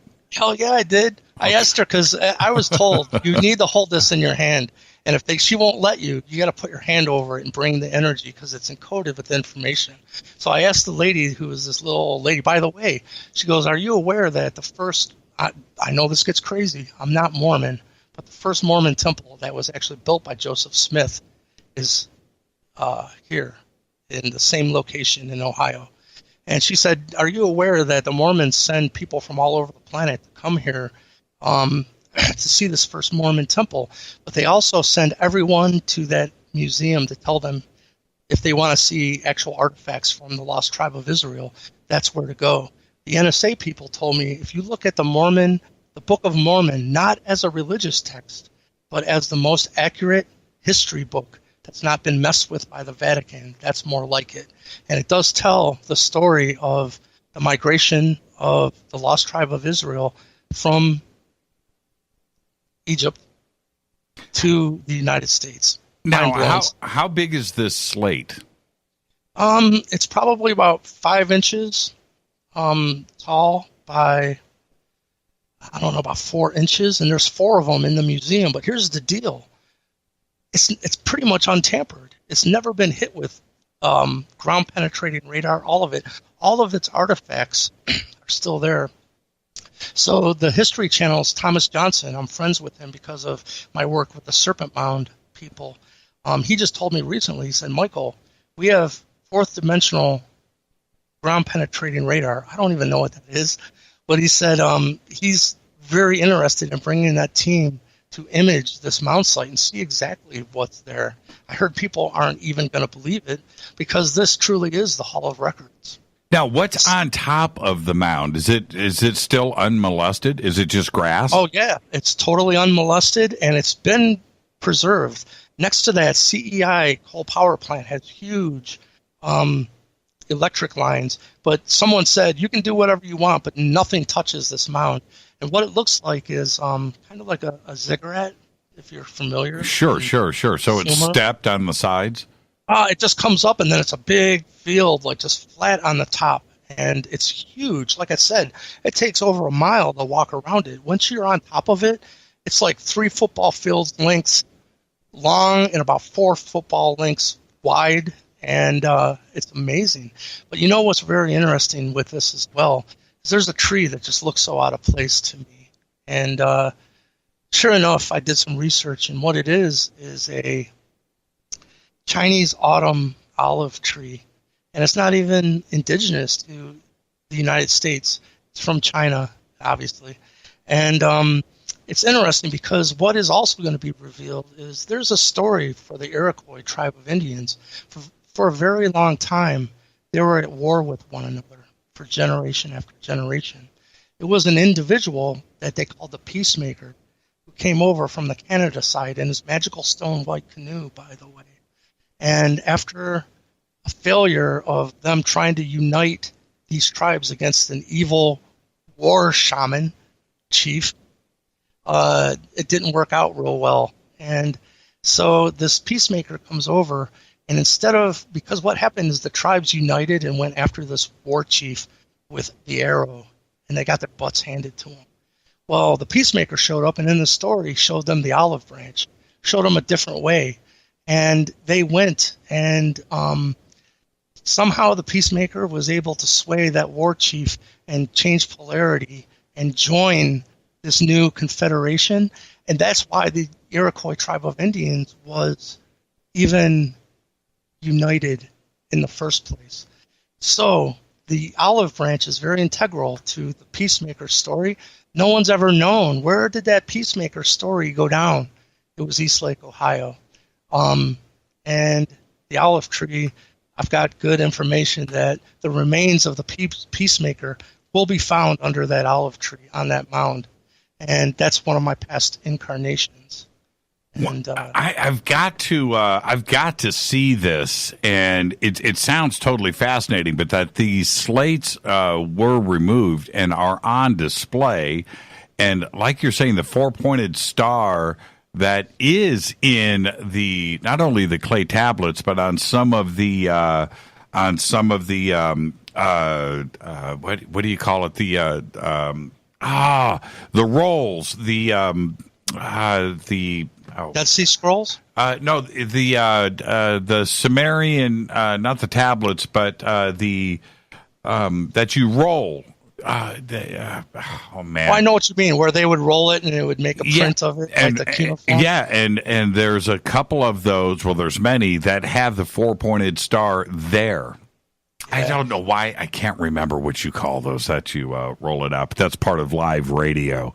And so I do want to say really quick before we head to this break, everybody, Kat has just posted a picture of her in the hospital post-op listening to the show, and look at her smile.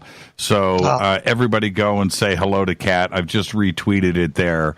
But one of the original Fadernauts, Michael, and a great metal singer, by the way, too, as well. Right on. Kat, I'm sending you some good healing energy as we speak. That's what I'm talking about. And look at her smile. There you go. She's got the scrubs on and everything.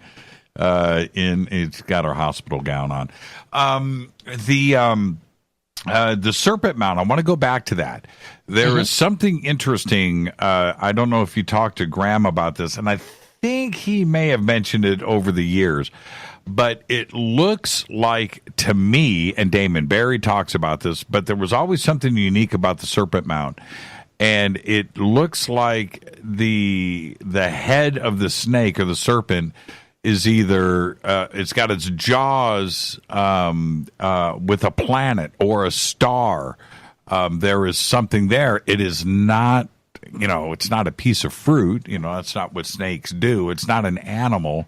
It looks like, the earth or the sun or something is there in the jaws of the serpent. What do you think is going on there? Man, I've learned so much from the actual people, the bloodline that put it there, which is the mound builders. I can tell you, you're aware that the Serpent Mound sits on the edge of a 5-mile wide crater? Absolutely. So there's a fault line and a ley line that are right on top of one another, and it happens to run. Man, I'm going to just blow. Serpent Mound might not be happy I'm going to reveal this, but I think it's time. That ley line and fault line that runs through the serpent's mouth is so energetic that they've seen electricity coming from the ground up from it when certain weather comes by. And so the elders told me how to take in the actual stored wisdom and energy of the serpent mound into my own physical body. And it dealt with, knowing what to do by physically. You're not supposed to do this, but you get on the mound and you get on your hands and knees and physically put your pineal gland, third eye, right onto the ground in the serpent's mouth. Truly what you're doing is putting your third eye right on that ley line that's really energetic. And then you pretty much just meditate a couple times. And but Chief Golden Light Eagle had told me, he said, at the vortex, which is in the egg, some people think that's sperm and egg, by the way, that the vortex is in the egg. And he said that because he's part with Bob Dean and all those as part of the first contact team with the Dalai Lama and Bob Dean, and I'm part of that as well. Just leave it there. But he told me, Michael, the powers that be from satellite, there's a frequency that gets beamed out of Serpent Mound, and sometimes it's on, sometimes it's off. It's always on equinoxes. You start to find out why this bloodline was so accurate in tracking equinoxes, is that's when the most chi or prana flow through the ley lines of the planet. So they would go to these places on equinoxes to put their energy into these sites. That's why it's so important for these ancient earthworks sites to be returned to the people who know how to use them. And we need the elders. The Native American Indian culture knows how to live in peace and harmony with Mother Nature, more so than any other culture on this planet. And it's direly in need of what's about to happen, that the Native American Indians become a sovereign nation. And it's really interesting because people might not know this, but the Iroquois are like a country within a country. They own Salamanca. When you go to Niagara Falls, which is in Salamanca, New York, there's a sign that says you've now left the United States or New York.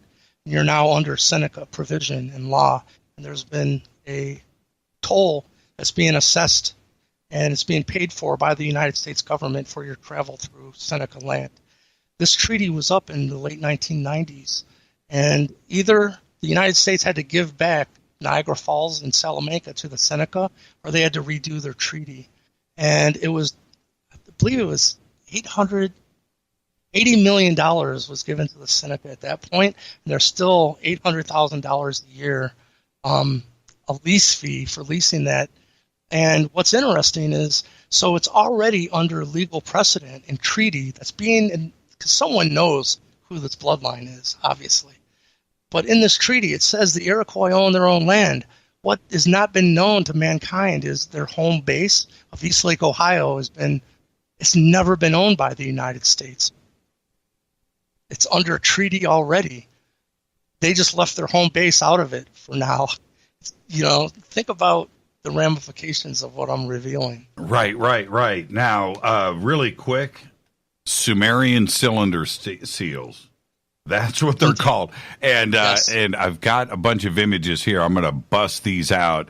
Absolutely unbelievable. When you look at this, as you were describing it to me, and I'm sitting here picturing it in my own mind's eye, what I saw in the cylinder seals myself, that's exactly what is going on. So I've got two images here. I'm going to bust these out for everybody and take a look at these. Now, if this isn't exactly what Michael is talking about here, and to picture this on American Indian headdresses, that's exactly what is there.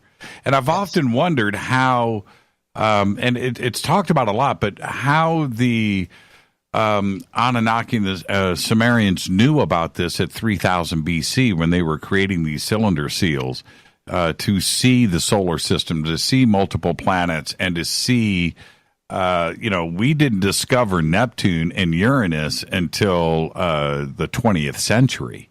With telescopes, but here they are clearly depicted in these cylinder seals. And to have that on slates in, outside of Cleveland in a mound is something else altogether. I need to see these images that you went and took. I'll get them to you right after we get done here. I'll send them to you. Well, you should send them in this next break, and I'll post them. Cool. I would love to absolutely see it as quick as possible. So now, when we come back, we're going to continue this, but I need to go and discuss A.R. Borden and this document that you sent me earlier today, which is I've read as much of it as I could today. But pretty mind-blowing. Yeah, it's pretty mind-blowing, and we'll talk about that too as well. I don't know how many pages it is. It's got to be, let me see here. It's a 31-page doc. And the title of it is The Creation and Manifestation of Life Physics Group. And it's pretty good. And there's 2 essays here. Essay number 1 and essay number 2. Factors affecting the internal psychophysiology of MPO and LERM. And we're going to... There's a third one, too. There's a third one. Well, it's too much for me to read here right now. So we're going to take a break. Where did you get this document? Actually, it's interesting this because, A.R. Borden was the head of the whole NSA remote viewers. By the way, I have information for you from on the JFK assassination from Bill Burns himself, that when he was working with Philip Corso had information that he told him he didn't want it included in the Day After Roswell book. So I asked Bill Burns face to face, because of working with him on the History Channel, I said, I heard through the rumor mill that there's some information that was left out. And sure enough, what it was dealing with the JFK assassination. And what it was actual proof that there was 2 Lee Harvey Oswalds, because the one that went to Russia was way taller. In reality, it was A.R. Borden. Philip Corso was getting his reverse engineered technology from A.R. Borden. That's what they did. So what Bill Burns showed me was in the 60s, we almost went to World War III with Russia. And they said, listen, we know you have radar technology in your jets that's just way beyond anything we have. So it was worked out to keep us going to World War III. They said if we would share that technology with them, that we could work this out. So A.R. Borden personally went there. It's been said that he was Lee Harvey Oswald, but it said when you go through customs, there ain't no doubt about it, you have a height. They measure your height. Well, we know from Lee Harvey Oswald, they know how tall he was. They don't match up. So what I have is the proof from A.R. Borden himself of how this reverse engineered technology was brought to Russia and used in their MiG fighter jets, and down to the company that actually produces MiG fighter jets is called Positronics, if I'm not mistaken. But it's mind-blowing, but it all revolves around the JFK assassination. And I'm sure you and Bill are friends. You should reach out to him, because this is a huge break in this story that's coming from the likes of Philip Corso. Right. And Bill's. Well, so I just wanted to share that with you. Yeah, absolutely. Let's take a break right here. Our guest tonight is Michael Lee Hill. When we come back, we're going to talk about this document that he sent me today. It's absolutely fascinating, and I don't know how much of it is out there in the public, but it's a good read. More on that right after the break. Stay with us. Hi everybody, this is Rob Halford, the Metal Guard on JimmyChurchRadio.com. This is KGRA Digital Broadcasting Station. Salt Lake City, Utah. Van Buren, Arkansas. Okay, nurse, let's get this man to the ER stat. Right away, doctor. We see this every day. Heart attack or angina pain due to blocked and clogged arteries. Chelation can remove obstructions or blockages from arteries and help avoid painful and expensive surgery. Now there's Angioprim. It's a liquid oral chelation product that you take with juice. You start to feel the results fast. Angioprim increases blood flow all over the body, and that means more energy and strength to take on the day with less aches and pains. 60 years of research has gone into chelation, and Angioprim is the result. A safe and easy way to unblock your veins and arteries from buildup that slow circulation. Paging Dr. Jones. Please report to the emergency room right away. Log on now for a special radio offer from Angioprim. That's angioprim.com/radio. ANGIOPRIM. Angioprim.com/radio or call 877-882-7221. That's 877-882-7221. So, you love talk radio? Then you'll love TalkStreamLive.com. TalkStream Live is always on, 24/7 with the best streaming talk shows. Find your favorite talkers and discover some new ones. It's free, readily available online or on the smartphone or tablet. Finding your favorite talk shows all in one place has gotten a whole lot easier. Just go to TalkStreamLive.com. Be sure to download the free apps from Google Play or the iTunes App Store. Your contact for current news and trending topics. KGRAradio.com. Hello, Fadernauts. This is Jimmy Church, and I'm introducing New Pharma, a company whose products are based on science. Human function based on the endocannabinoid system, or ECS. New Pharma firmly believes in this science, and their research indicates that support of the ECS provides the beneficial effects for a healthy lifestyle. New Pharma's science includes relief capsules for pain relief, sleep capsules, which are natural support for occasional sleeplessness. Foundation is support for your ECS, and Fit capsules support your active lifestyle. Just click on the banner at jimmychurchradio.com and use the promo code F2B for a 33% discount on all of their products. Or visit newpharma.com for all of the knowledge on the science. That's GNUpharma.com. Go back, Lee Tappy. Did you know that when you're on the road with limited data or Wi-Fi available, you can still listen to every minute of Fade to Black by just calling 605-562-4482. No smartphone, app, or internet needed. It saves your data plan and no extra cost if you have unlimited minutes. Just call 605-562-4482. You can listen to me, Jimmy Church, on any phone, anytime, anywhere. Go back, Lee Tappy.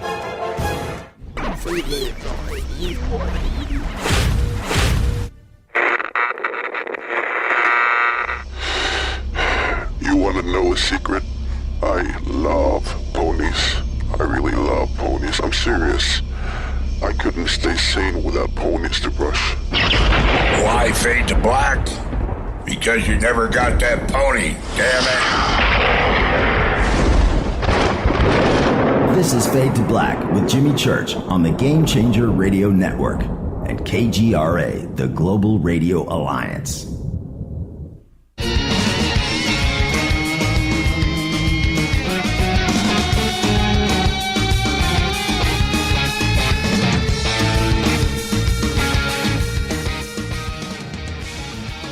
Welcome back, Fade to Black. Our guest tonight, Michael Lee Hill. And I'm trying to, what was it? I remember now, Michael. It was, I keep going back to the Serpent Mound because I'm so fascinated with it. I've been there myself. It was episode 8 of Damon Barry's movie series, The Knowledge of the Forever Time. He covers the Serpent Mound there, and in a really, really brilliant way. And he also brings up the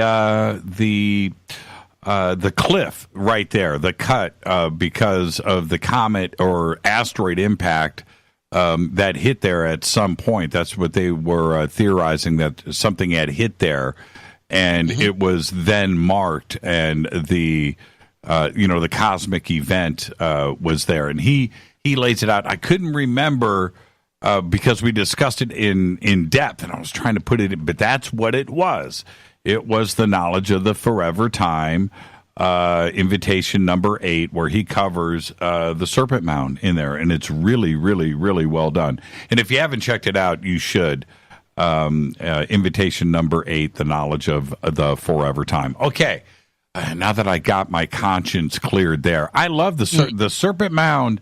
Out of you see, this is what I find interesting, and you've been doing research on this for a long time, but.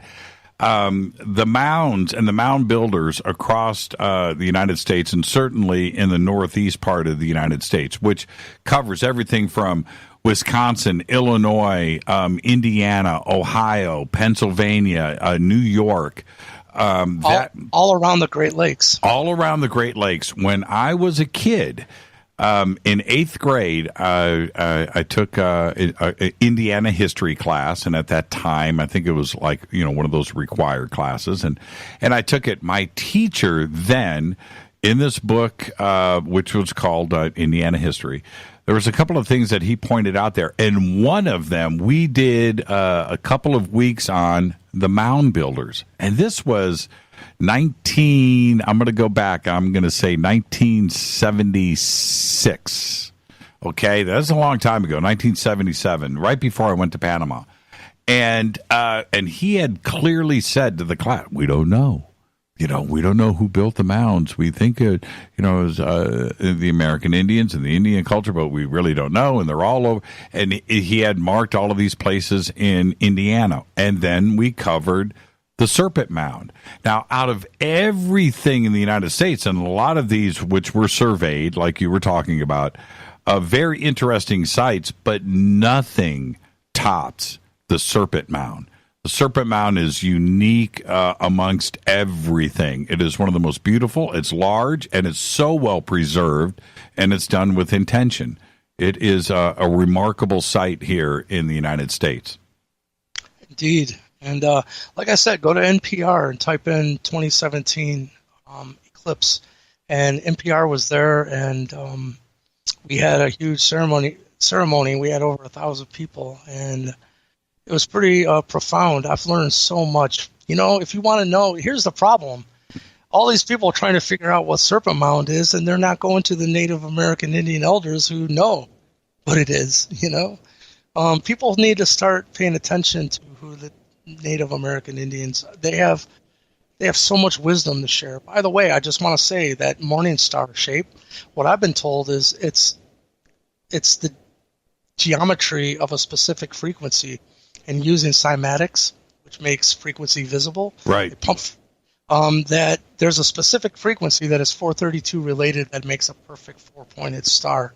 And they've been pointing us into actually encoding octaves of the frequency of 432 into the dimension and layouts of these mound sites. No one knows this yet, but it's absolutely provable. 432, out of Sumeria, they gave us even our system of how we measure time. Look at how many seconds is in 12 hours. It's 43,200, 432. Look at the Sumerian kings list. Some of those lasted 432,000 years. They've been trying to guide us into actual frequencies that align us, because 432 squared is the speed of light within 1% accuracy. So it's the only frequencies that plug into E equals mc squared, because 432 squared becomes C times mass, equals energy. It aligns oneself with light frequency of the creation of physical matter. And this is what Tesla was trying, because it's mind-blowing. You know how we're in a this is Dan Reed taught me this, bro. He said, Michael, you know how the ancients gave us this idea of multiplying or dividing whole units by 12, whether it's 12 inches in a foot, or 12 months in a year, 12 hours in a day, so on and so on. He goes, let's take 440 and divide it by 12 and see what happens. You get 36.666666666. It has a very long remainder of just sixes. He goes, oh my God, it's pretending to be sacred geometry while still being an imposter. He said, let's see what happens when you take 432 and divide it by 12. It's a perfect 36. 3 and 6 is 9. All octaves of the frequency 432 all resolve to 9. 4 plus 3 plus 2 is 9. Its lower octave is 216. 2, 1, and 6 is 9. Its lower octave is 108. 1 and 8 is 9. 108 is interesting because Tibetan monks have 108 beads on their prayer bracelets, and they'll chant something 108 times. Lower than that is 54 hertz, and then 27 hertz. So what you find is if you take that 27 hertz pulse and put it through a simoscope that shows the geometry of it, you get a perfect 7-pointed star. The 7-pointed star is what the Inky crop circle in 2011 that showed up in Italy was based around.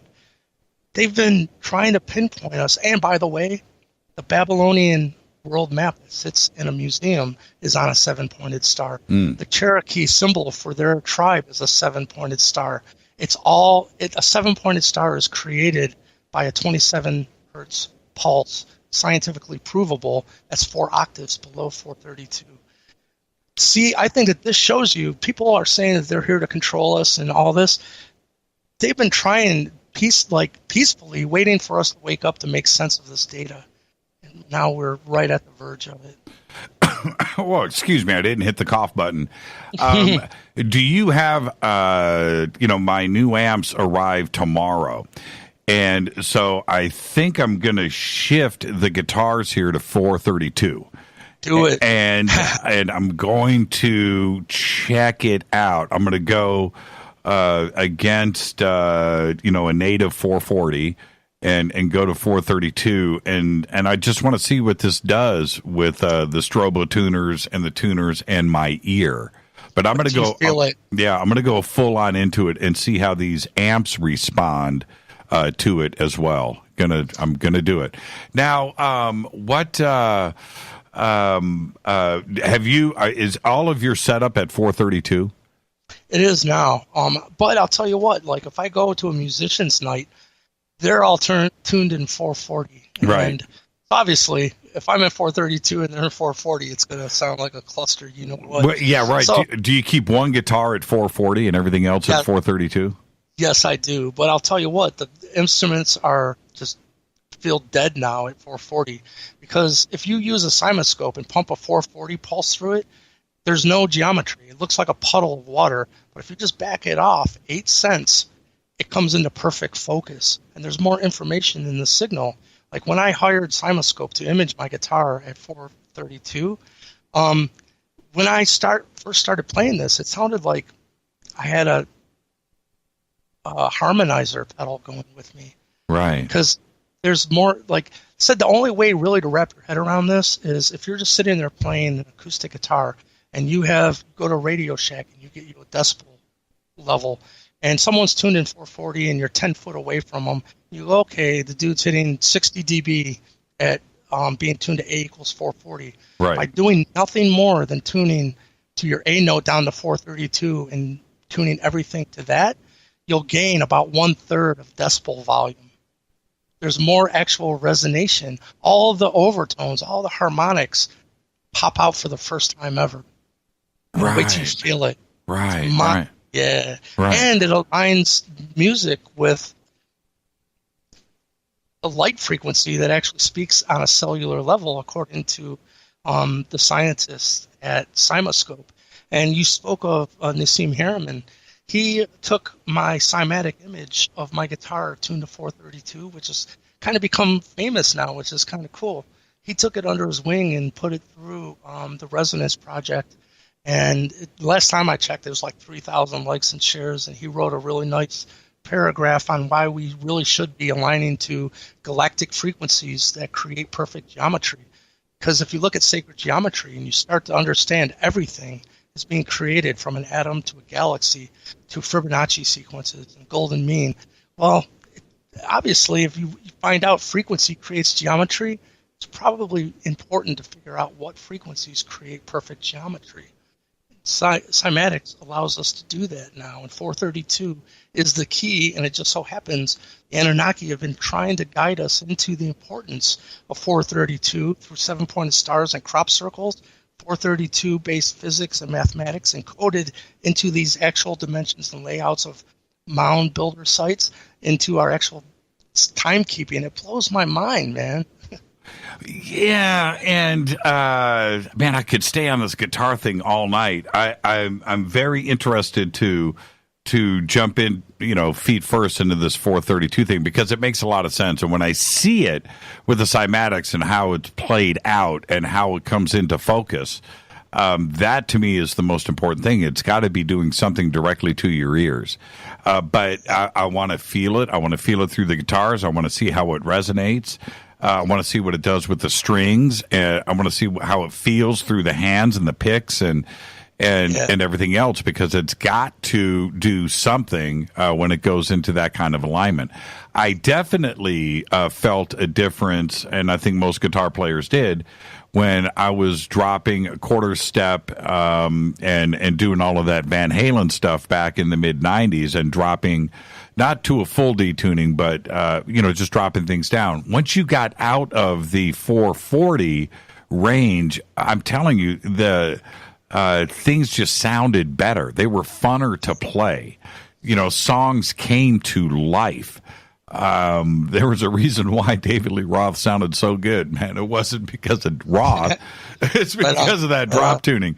And I kid, but and I'm being really serious about the drop tuning. Once you got out of 440, the way things sounded different and more fun, more engaging, and nobody knew why, right? Nobody knew why. Nobody could figure it out. So I'm gonna really get into this tomorrow. I want to, before we run out of time, I've got to talk about this document that you sent me. Is this out there in the public domain right now? No. I've tried. What happened was, after AR passed, because in 2012 I was brought into a 7-member team that he personally put together, and we did some work. People think 2012 was such a non-event. They have no idea what kind of work was being done behind the scenes. And because of this, we had pissed off the transhumanist people, the people behind the Georgia Guidestones. It's right there. They want to keep humanity under 500 million. And they wanted some of these earth changes that were going to happen in 2012. Well, we went right to the incoming, and through things we learned, we asked the Anunnaki for their help to make this a more survivable transit. And so, make a long story short, that's when they took A.R. Borden out with cancer. He said, we pissed off the wrong people, our mission was successful. But after that, I had accumulated, and the other team members as well, all this learning material from AR and ebooks, and I actually have my NSA tasking instructions, because after that project in 2012 of contacting Nibiru and asking for their help, which I know exactly what happened. We'll probably have to get that into another show, but if you remember, Hurricane Sandy was coming into New York. They told us it was being artificially steered, that there is weather manipulation warfare going on. And they said, we know you're not a weatherman, but we're going to send you all the most accurate weather data from all the satellites of the storm's trajectory, speed. All we need for you to do is to put your eyes on this, because we know you have a handshake, they called it, with my counterpart on Nibiru, that they would know what to do with this data. Obviously, they said, you have no idea what you're going to be looking at. We just need you to put your eyes on it. I still have all those tasking instructions and everything. And look what happened. All the intensity of that storm was taken out before it hit New York. And at the exact same time, there was earthquake Charlotte on the west coast of the United States that created a tsunami that was coming into Hawaii. And the team was tasked with that as well. And that was live on TV. They knew in 3 hours the tsunami is going to be reaching 20-foot wall of water, Buoys, tsunami buoys do not lie. There was a wall of water, and they had everyone in Hawaii go to higher ground, and it was live. They're going, in 5 minutes it should be here.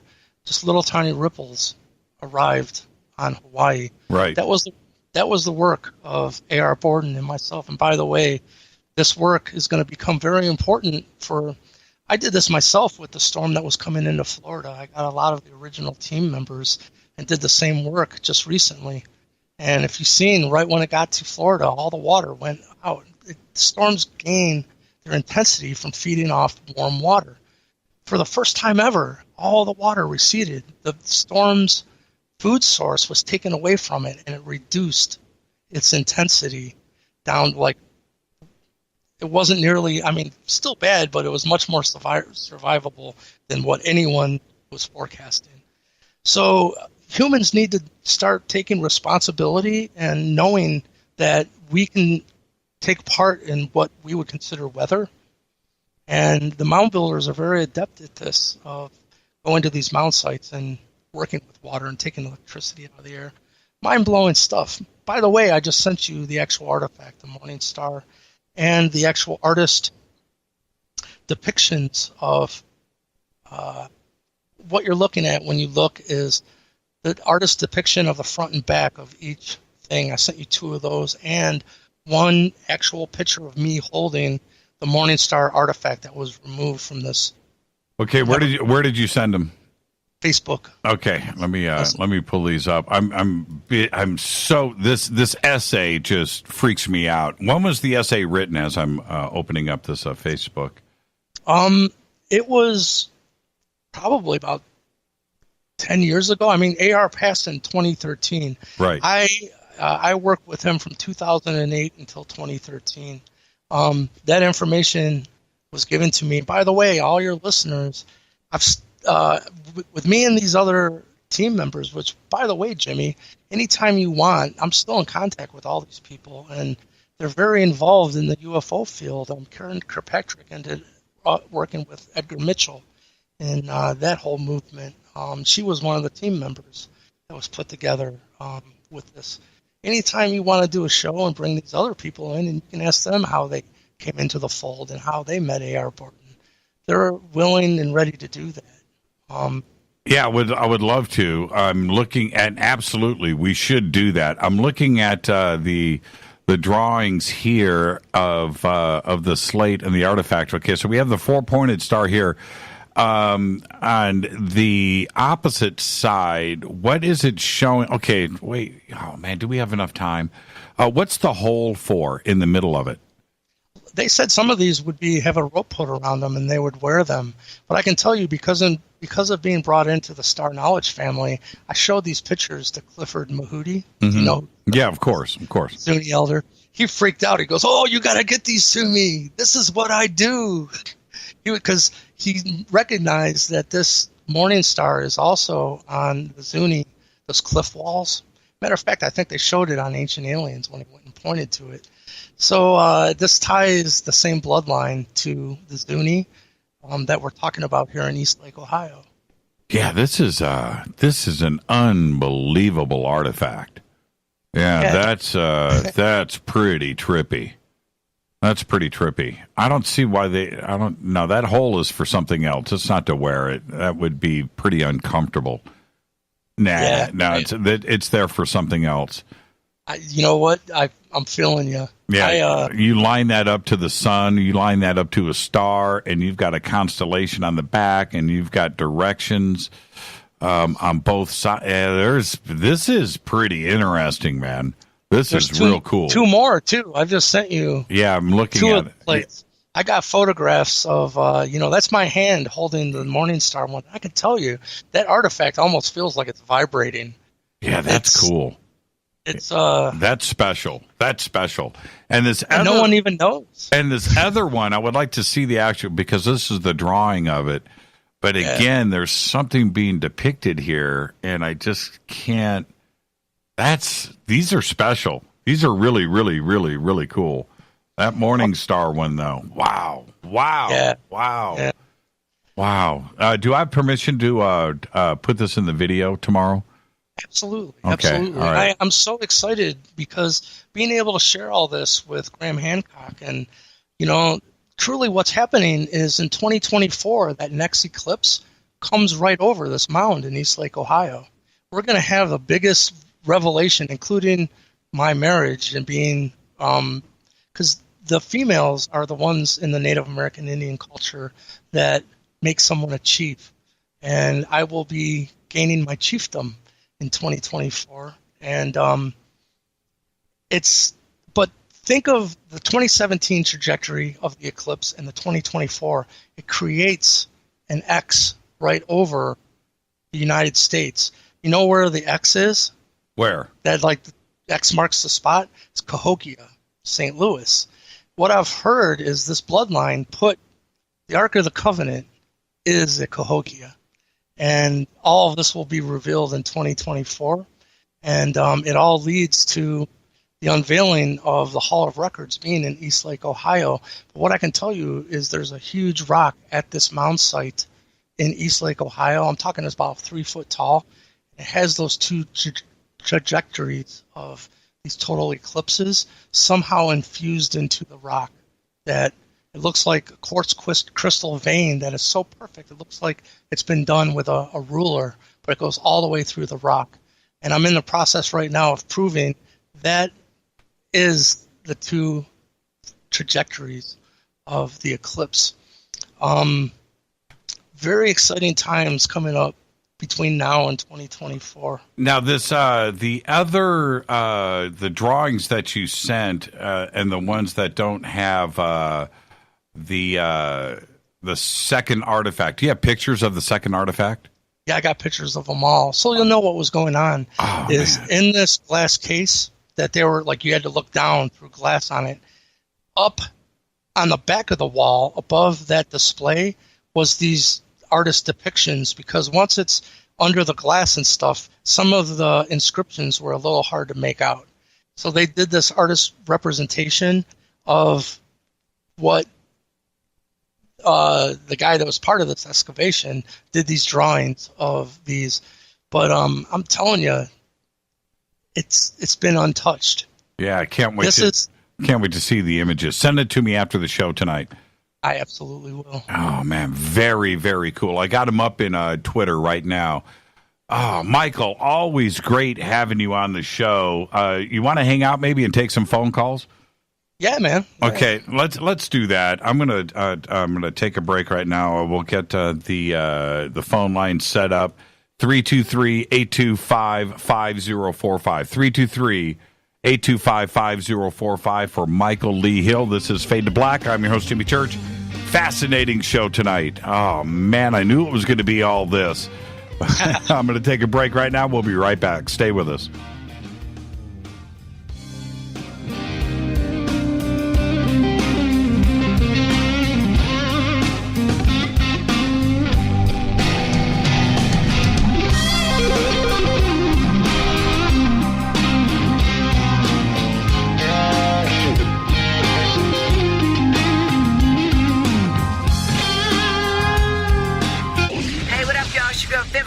Here, and you are listening to my boy Jimmy Church on JimmyChurchRadio.com. Despite popular opinion, reading a book will not make you smarter, but listening to Jimmy Church will. So you went to dinner last night, you had your favorite pasta. Ugh. Or maybe you had a heavy, spicy meal and it left you. Ugh. GetTheT.com. Maybe you mowed down a huge steak and your plumbing is all plugged. Ugh. GetTheT.com. Our super strength tea will take care of your occasional. Ugh. It's all organic and non-GMO. Get rid of ugh. We have so many great supplements, but our super tea is number one. GetTheT.com. That's GetTheT.com. So, you love talk radio? Then you'll love TalkStreamLive.com. TalkStream Live is always on, 24/7 with the best streaming talk shows. Find your favorite talkers and discover some new ones. It's free, readily available online or on mobile with any smartphone or tablet. Finding your favorite talk shows all in one place has gotten a whole lot easier. Just go to TalkStreamLive.com. Be sure to download the free apps from Google Play or the iTunes App Store. When you take the beans from Central America with dashes of Indonesian and African mixed in and then roasted to the dark side of fade to black, you create the ultimate brew of fringe. Introducing the Fade to Black blend from River Moon Coffee. Yes, River Moon's darkest customized roast was created for the love of Fade to Black. The alchemy of masterful roasting and smoking the beans is in every sip of this full-bodied dark Java. I need my coffee dark, deep, with distinct bittersweet chocolate highlights, just like the bunker. Leaning further into the darkness of the roast is Fade to Black blend from River Moon Coffee. Just click on the banner at jimmychurchradio.com and use the promo code F2BBLEND for 15% off of your order today. Go Beckley Teppy. Hey, can we talk about something serious for a minute? Your age. Getting old has its perks. But remember, being a few years younger, you know, your hair was thicker, you didn't have so many wrinkles, that extra weight wasn't haunting you, and you just felt better. Well, we can't turn back the clocks and go back 10 or 15 years, but you can start feeling and looking 10 or 15 years younger with Nature's Youth RSF. It's a doctor-formulated daily supplement that helps your body maintain its peak performance and fight the aging process. Imagine sleeping better, looking better, and feeling better. See how Nature's Youth RSF has helped thousands of people just like you at nature'syouth.com. nature'syouth.com. The holidays are coming. Imagine how it will feel when your family and friends are asking you what you did to look so good. Your secret will be Nature's Youth RSF. It's time to start looking better and feeling better. Learn more and order your Nature's Youth RSF at nature'syouth.com. That's nature'syouth.com.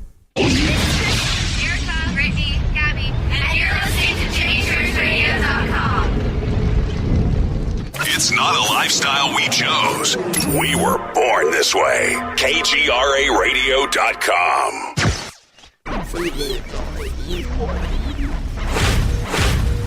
This is KJCR at JimmyChurchRadio.com.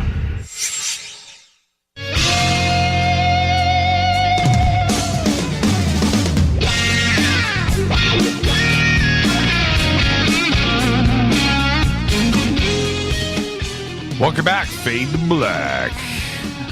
What a great Monday show. Michael Lee Hill. He's going to hang out, take some phone calls, and do a little overtime with us.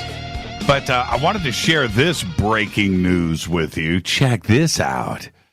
Amazon Prime is going to Middle Earth.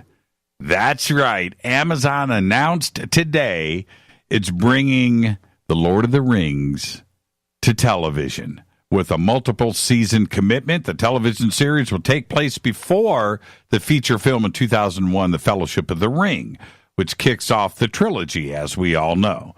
Now, Amazon said in a release the deal includes potentials for spin-off series as well. The announcement, though, strangely enough, is Amazon's first major programming announcement since the departure of former executive Roy Price, who is all wrapped up in the sex scandals that are rocking Hollywood right now. But Amazon is bringing The Lord of the Rings to a television series. Now, they alluded, and I'm not sure, that it wasn't part of the announcement, but that maybe Peter Jackson is involved.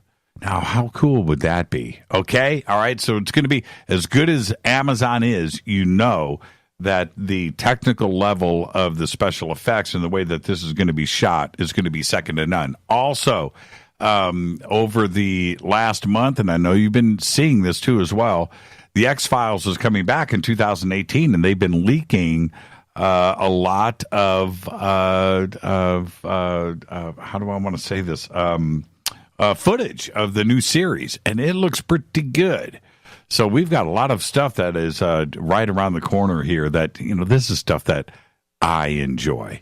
All right, let's get back here, man. The phones are going off the hook here, too, as well. All right, Michael, you ready to go? Take some phone calls? Okay.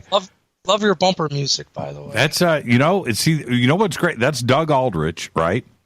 Mm-hmm. But this is what's interesting here.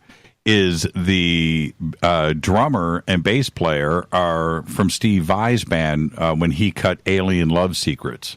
That's Chris Frazier on drums from Steve Vai and the bass player, too, as well. All right, let's go to the phones. Hi, you're live on Fade to Black. You're live right now. Hello. Hello? Yeah, you're live. Jimmy? Yes. Oh, hey, Jimmy. Hey, Michael. How you guys doing? We're doing good. Fantastic. Hey, wonderful. Oh, first-time caller. I really love your show. I can't imagine. The format is amazing. I have a question about a symbol. You guys are familiar with the Zelda game, video game Zelda, the Triforce? I'm familiar with Zelda, of course. I think we all are. We better be, right? the diamond shape with the diamond with the upside down diamond in the center. Yes. Okay. There was a TV show called V, and in the TV show V, all the people that were associated with the visitors wore that symbol on their ring. Okay. I saw a UFO in Long Beach, California about, maybe about 1989, 1990. The UFO showed me that symbol.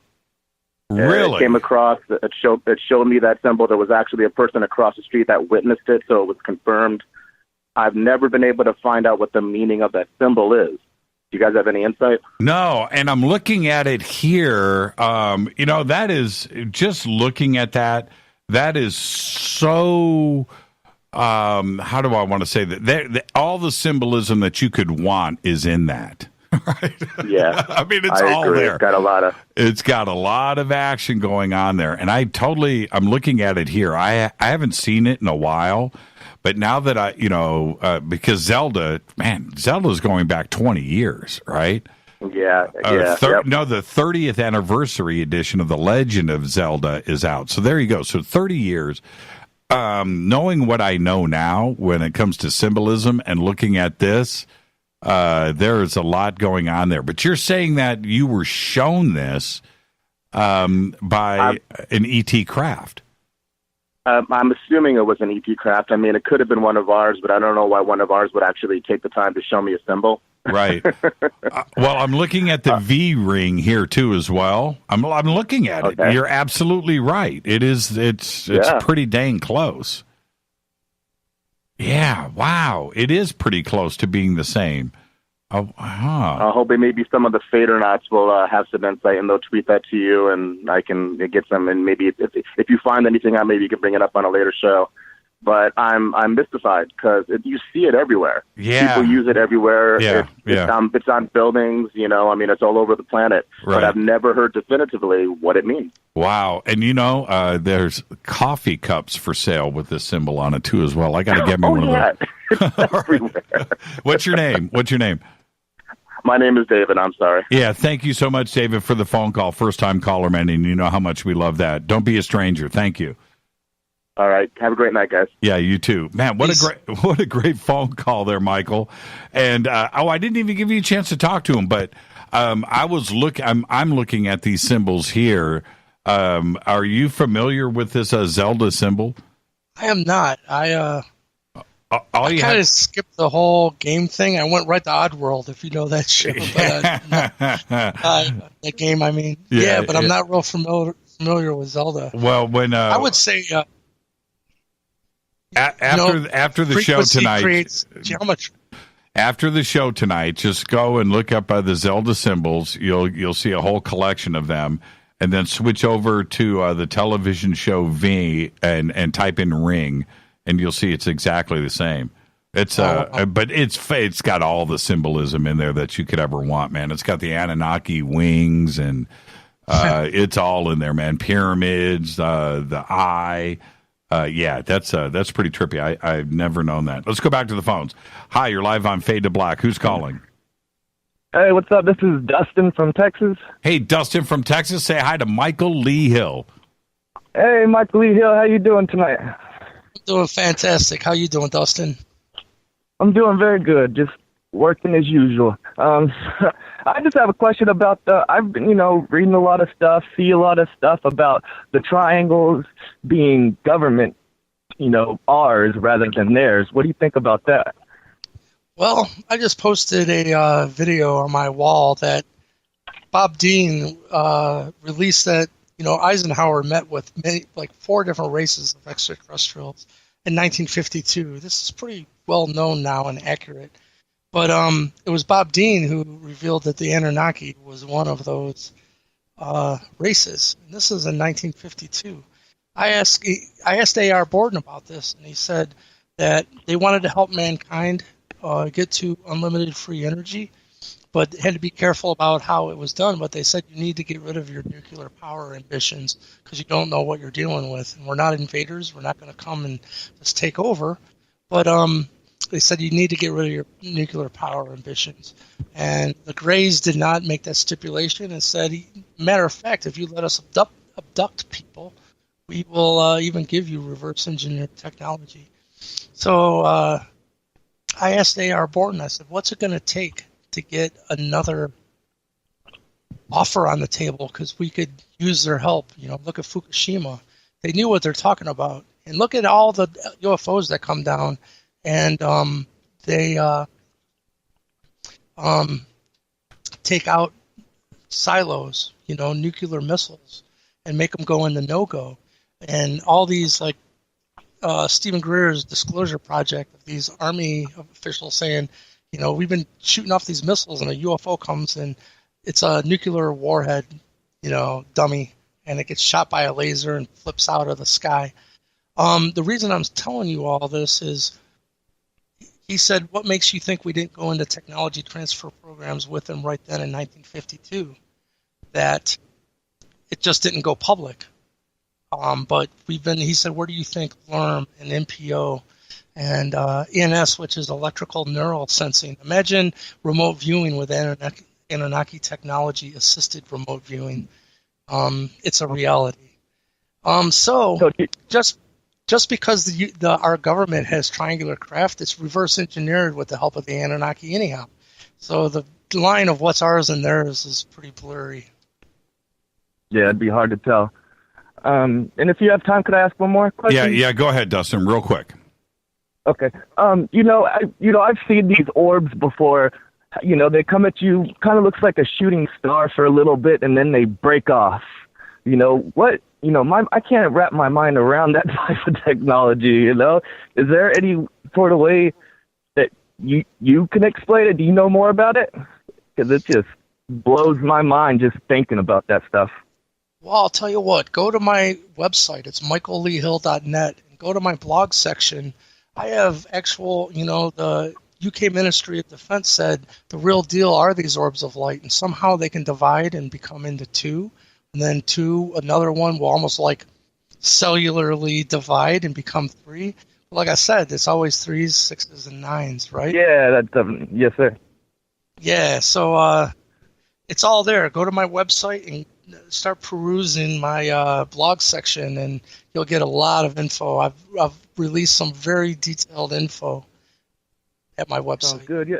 I started following your Facebook page today, but yeah, I will definitely check out your website. Thank you so much, Dustin. It's michaelleehill.net, not .com, .net. Thank you so much, Dustin, and have a great night. We'll see you tomorrow on the show. You too. All right, Jim, I'll be here. Bye. Story. Peace, brother. There's a funny story why I can't own .com, but that's for a whole nother show. It's owned by someone else, I'll just tell you that. Well, yeah. I don't even like talking about that because then people out there will start going out there and grabbing stuff. We grabbed as much as we could. But yeah, you're absolutely right. It's very, very interesting. It's people like to hold things hostage, and then the other thing is they can create bogus information out there too under your name, and it's really a sad state of affairs that it's come down to that. That you would expect that you would hope that everybody is as cool as you are. Right? I mean, because we don't cause trouble. You don't cause trouble. I try not to. Right. But it does exist out there, man. It does exist. Now, I want to go back to this document really quick. The phone lines are open, 323-825-5045. 323-825-5045. I've got a whole load of calls coming in on the other line. Don't use that line. Just go with the 323-825-5045. Back to this document, though. It is so complex. The part about it for me, because a lot of it goes way over my head, but it doesn't read bogus. Okay, it does not read as bogus. It's way beyond somebody that was trying to create something that was fictitious or a hoax. It appears to me to be the genuine article. Yeah, man. And so with that, before I go back to the phones, what do you think was trying to not only be said here, but revealing? Because it's complex, it's technical, and it's going into light frequencies and assembling and communications and manifesting and observations and reality. But it's on a scientific level. What is the general message of this document? A.R. Borden, I'll tell you, I'll get right to the chase, man.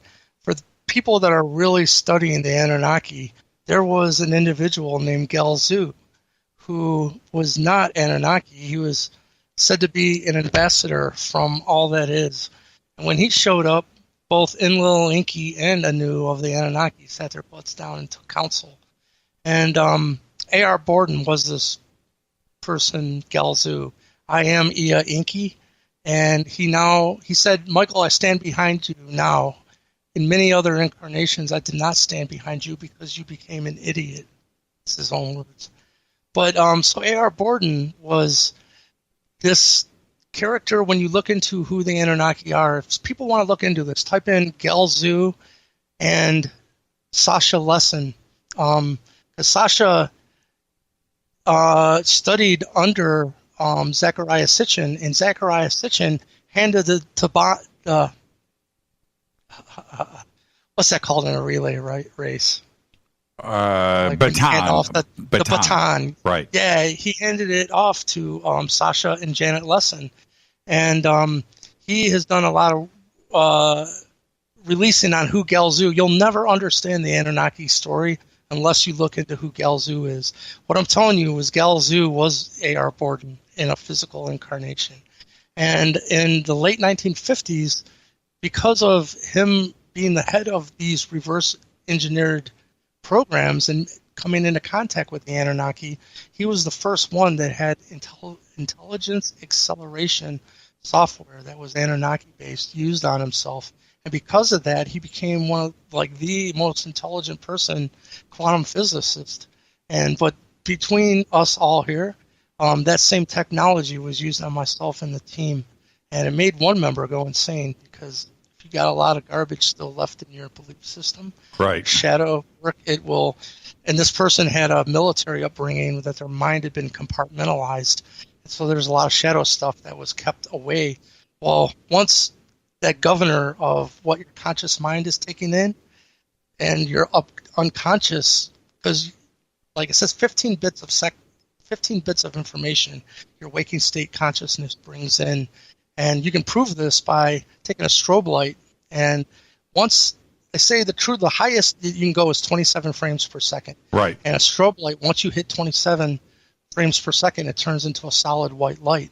But your unconsciousness is taking in million bits of information. Yeah. So imagine. I've read that over the years that trying to go from 15, 16, possibly 17, and ramping that up to a stream of data up to 80 or 100. Now, that's 4 times, 5 times, 10 times the amount of what we naturally see and absorb in a data stream. Yeah. Now, I want to read this because I've got to get back. I've got a couple of phone calls on hold, but just this is what we're talking about here. This is one paragraph from this document. It says, light encoding of our reality matrix is built into the human race and wired into the nervous system as species capabilities. To encode light means to invite photons to occupy space and transform themselves into elementary particles and atoms, organizing themselves like an orchestra with a specific piece to perform as a group. The operative term is to invite. For one, that is precisely what we do. Where and how they organize themselves is according to the pattern of information in that template, as in to figure the right. The X-ray hologram shows, and there's a photograph here of it, shows the positions of each of the cobalt atoms within a structure primed by a thought or information template. Now, that is part of this document. The document goes way over my head, but it is written from a mindset here that is of high intelligence. This isn't some hoaxed document. It's a pretty amazing document. Let's take one last phone call, Mike. Hi, you're live on Fade to Black. Who's calling? Hi, my name is Sarah. Hi, Sarah. How are you? I'm well. How are you this evening? Doing pretty good. Say hi to Michael. Hi, Michael. How are you? I'm doing fantastic. Your voice sounds very familiar. Okay, Sarah, what do you have for Michael? Well, I actually wanted to touch base on some of the A.R. Borden information, and especially these new documents and the actual application. So this does seem to come from a really intelligent source, if you will, and just wondering how applicable it is to us as the people. You know, is this something that we can try to do ourselves? And if we were to do it, is there any certain techniques or application styles, maybe practice methods? Michael? Yeah. What this is all about, LERM means Light Encoded Reality Matrix. MPO is your moment point observation. And truly what moment point observation is what you're observing in this moment point. And how I was taught this is, you know, you could have, right now my MPO is this bedroom that I'm in. But I could take this piece of notebook paper and think of the starry beach and beautiful moon up above and beautiful calm waters. Put my consciousness now there. That's a new MPO. And why this is important is you need to be conscious of your NPO, and it's kind of like building where you're going to remote view as well. But with the electrical neural sensing, Anunnaki assisted remote viewing, once you choose a new MPO, you have enough chi to bring in a new physical avatar, which gets into, people can look into where LERM, Light Encoded Reality Matrix, came from. Is the NSA started studying Tibetan monks, and type in Tulpa, Tulpa. What you'll find is these really advanced Tibetan monks would meditate on the thought form of a revered monk that had passed away. And they would do it with such tenacity and such meditation and visualization that monk would appear in the real physical 3D, and other monks came innate with its own full consciousness. So what we're talking about is the physical creation of light and sound creating physical reality, and taking the harnesses to create something from nothing to truly be able to manifest physical reality at will. And so how to administer this in your life is first to know that you're doing it already, that everyone is manifesting physical reality from their mental energy. The question is, are you doing it consciously or unconsciously? Because if it's unconscious, your reality will manifest from the mass consciousness. That we're all connected to the mass consciousness. And it's interesting because I've learned that the first thought forms that enter the human brain are from the mass consciousness. And the mass consciousness is filled with a lot of fear and doubt and darkness right now, to be blunt. So more than likely, if you don't look for another outcome and you accept those first thoughts that are coming from the mass reality, your reality will manifest in your life from the mass consciousness. It's not until you take responsibility for your own mental energy and begin to start thinking about what you're thinking about. And once these feelings of fear, doubt, and limitation come into your mind, it's usually, I'm getting screwed again. Oh, this isn't going, this is not the way I wanted it, whatever. You got to train yourself to go, thank you for showing me what I got a fear stamp on. What else is available? What you'll find is Bruce Lee had this idea, same spiritual knowledge, of when he would have a feeling of fear or doubt, he would write it down on a piece of paper, right, and then burn it and give it back to the universe and say, right, thank you. Right. What else is available? So that would be my my advice to start working with these ideas, is to know your mental energy is creating your physical reality, and we're not just we're interacting with reality, not just observing it. Sarah, thank you so much for the phone call. And Michael, are you going to post these docs on your website? Yeah, a matter of fact is me and some of the other team members started a Facebook group called The Writings of A.R. Borden, and we've all been, if you go to the files section, anyone that's listening, go and join this group and go to the files, and all of our, because what we found is some team members would have one document that none of us else had. Right. And he's passed away, so we made this a safe keep of all of us putting our information in. But AR's wish was to create something he called the Linkage Institute, which was a whole bunch of media people like yourself, Jimmy, and all this walk of life, that his dream was to release this information in a responsible and very concise, accurate way to humanity. And it was called the Linkage Institute. Well, after his passing, a few years went by, and I took up the reins myself and started the Linkage Institute on Facebook as well. So if you go to Linkage Institute on Facebook, so yes, I've been trying to do everything I can to release this information, and I'm so glad that you, over anyone, I really appreciate that you've taken the time. In the last interview, when you said you were reading the letter to Michael Lee Hill from A.R. Borden, right, it really moved me that you took the time. You know how many, you're the first that has taken the time to actually look into what I've been putting out to the world. So thank you, Jimmy. No, thank you, Michael. And Sarah, thank you so much. And go to the Linkage Institute on Facebook, and you can check out some of these documents yourself. They're absolutely amazing. Thank you, Sarah. Yes. Awesome. Thank you so much for having such a wonderful guest. Thank you. Thank you, Sarah. I love first-time callers, man. It's just the best. And, Michael, I got to get out of here, man. We're right up against the credits here. So thank you so much. And, again, everybody, it's michaelleehill.net is his website. Links are over at jimmychurchradio.com. His Facebook page is over at jimmychurchradio.com. And there you go. Michael, man, thank you so much. And I'll get back to you about my 432 experiment. You know what's going on tomorrow with these amps. I haven't announced it to anybody yet, or the world, but you know you know what I'm about to get started. Rita said, "Oh no, I got 8 hours of guitar playing every day now." I'll talk to you, Michael. Thank you so much, my friend.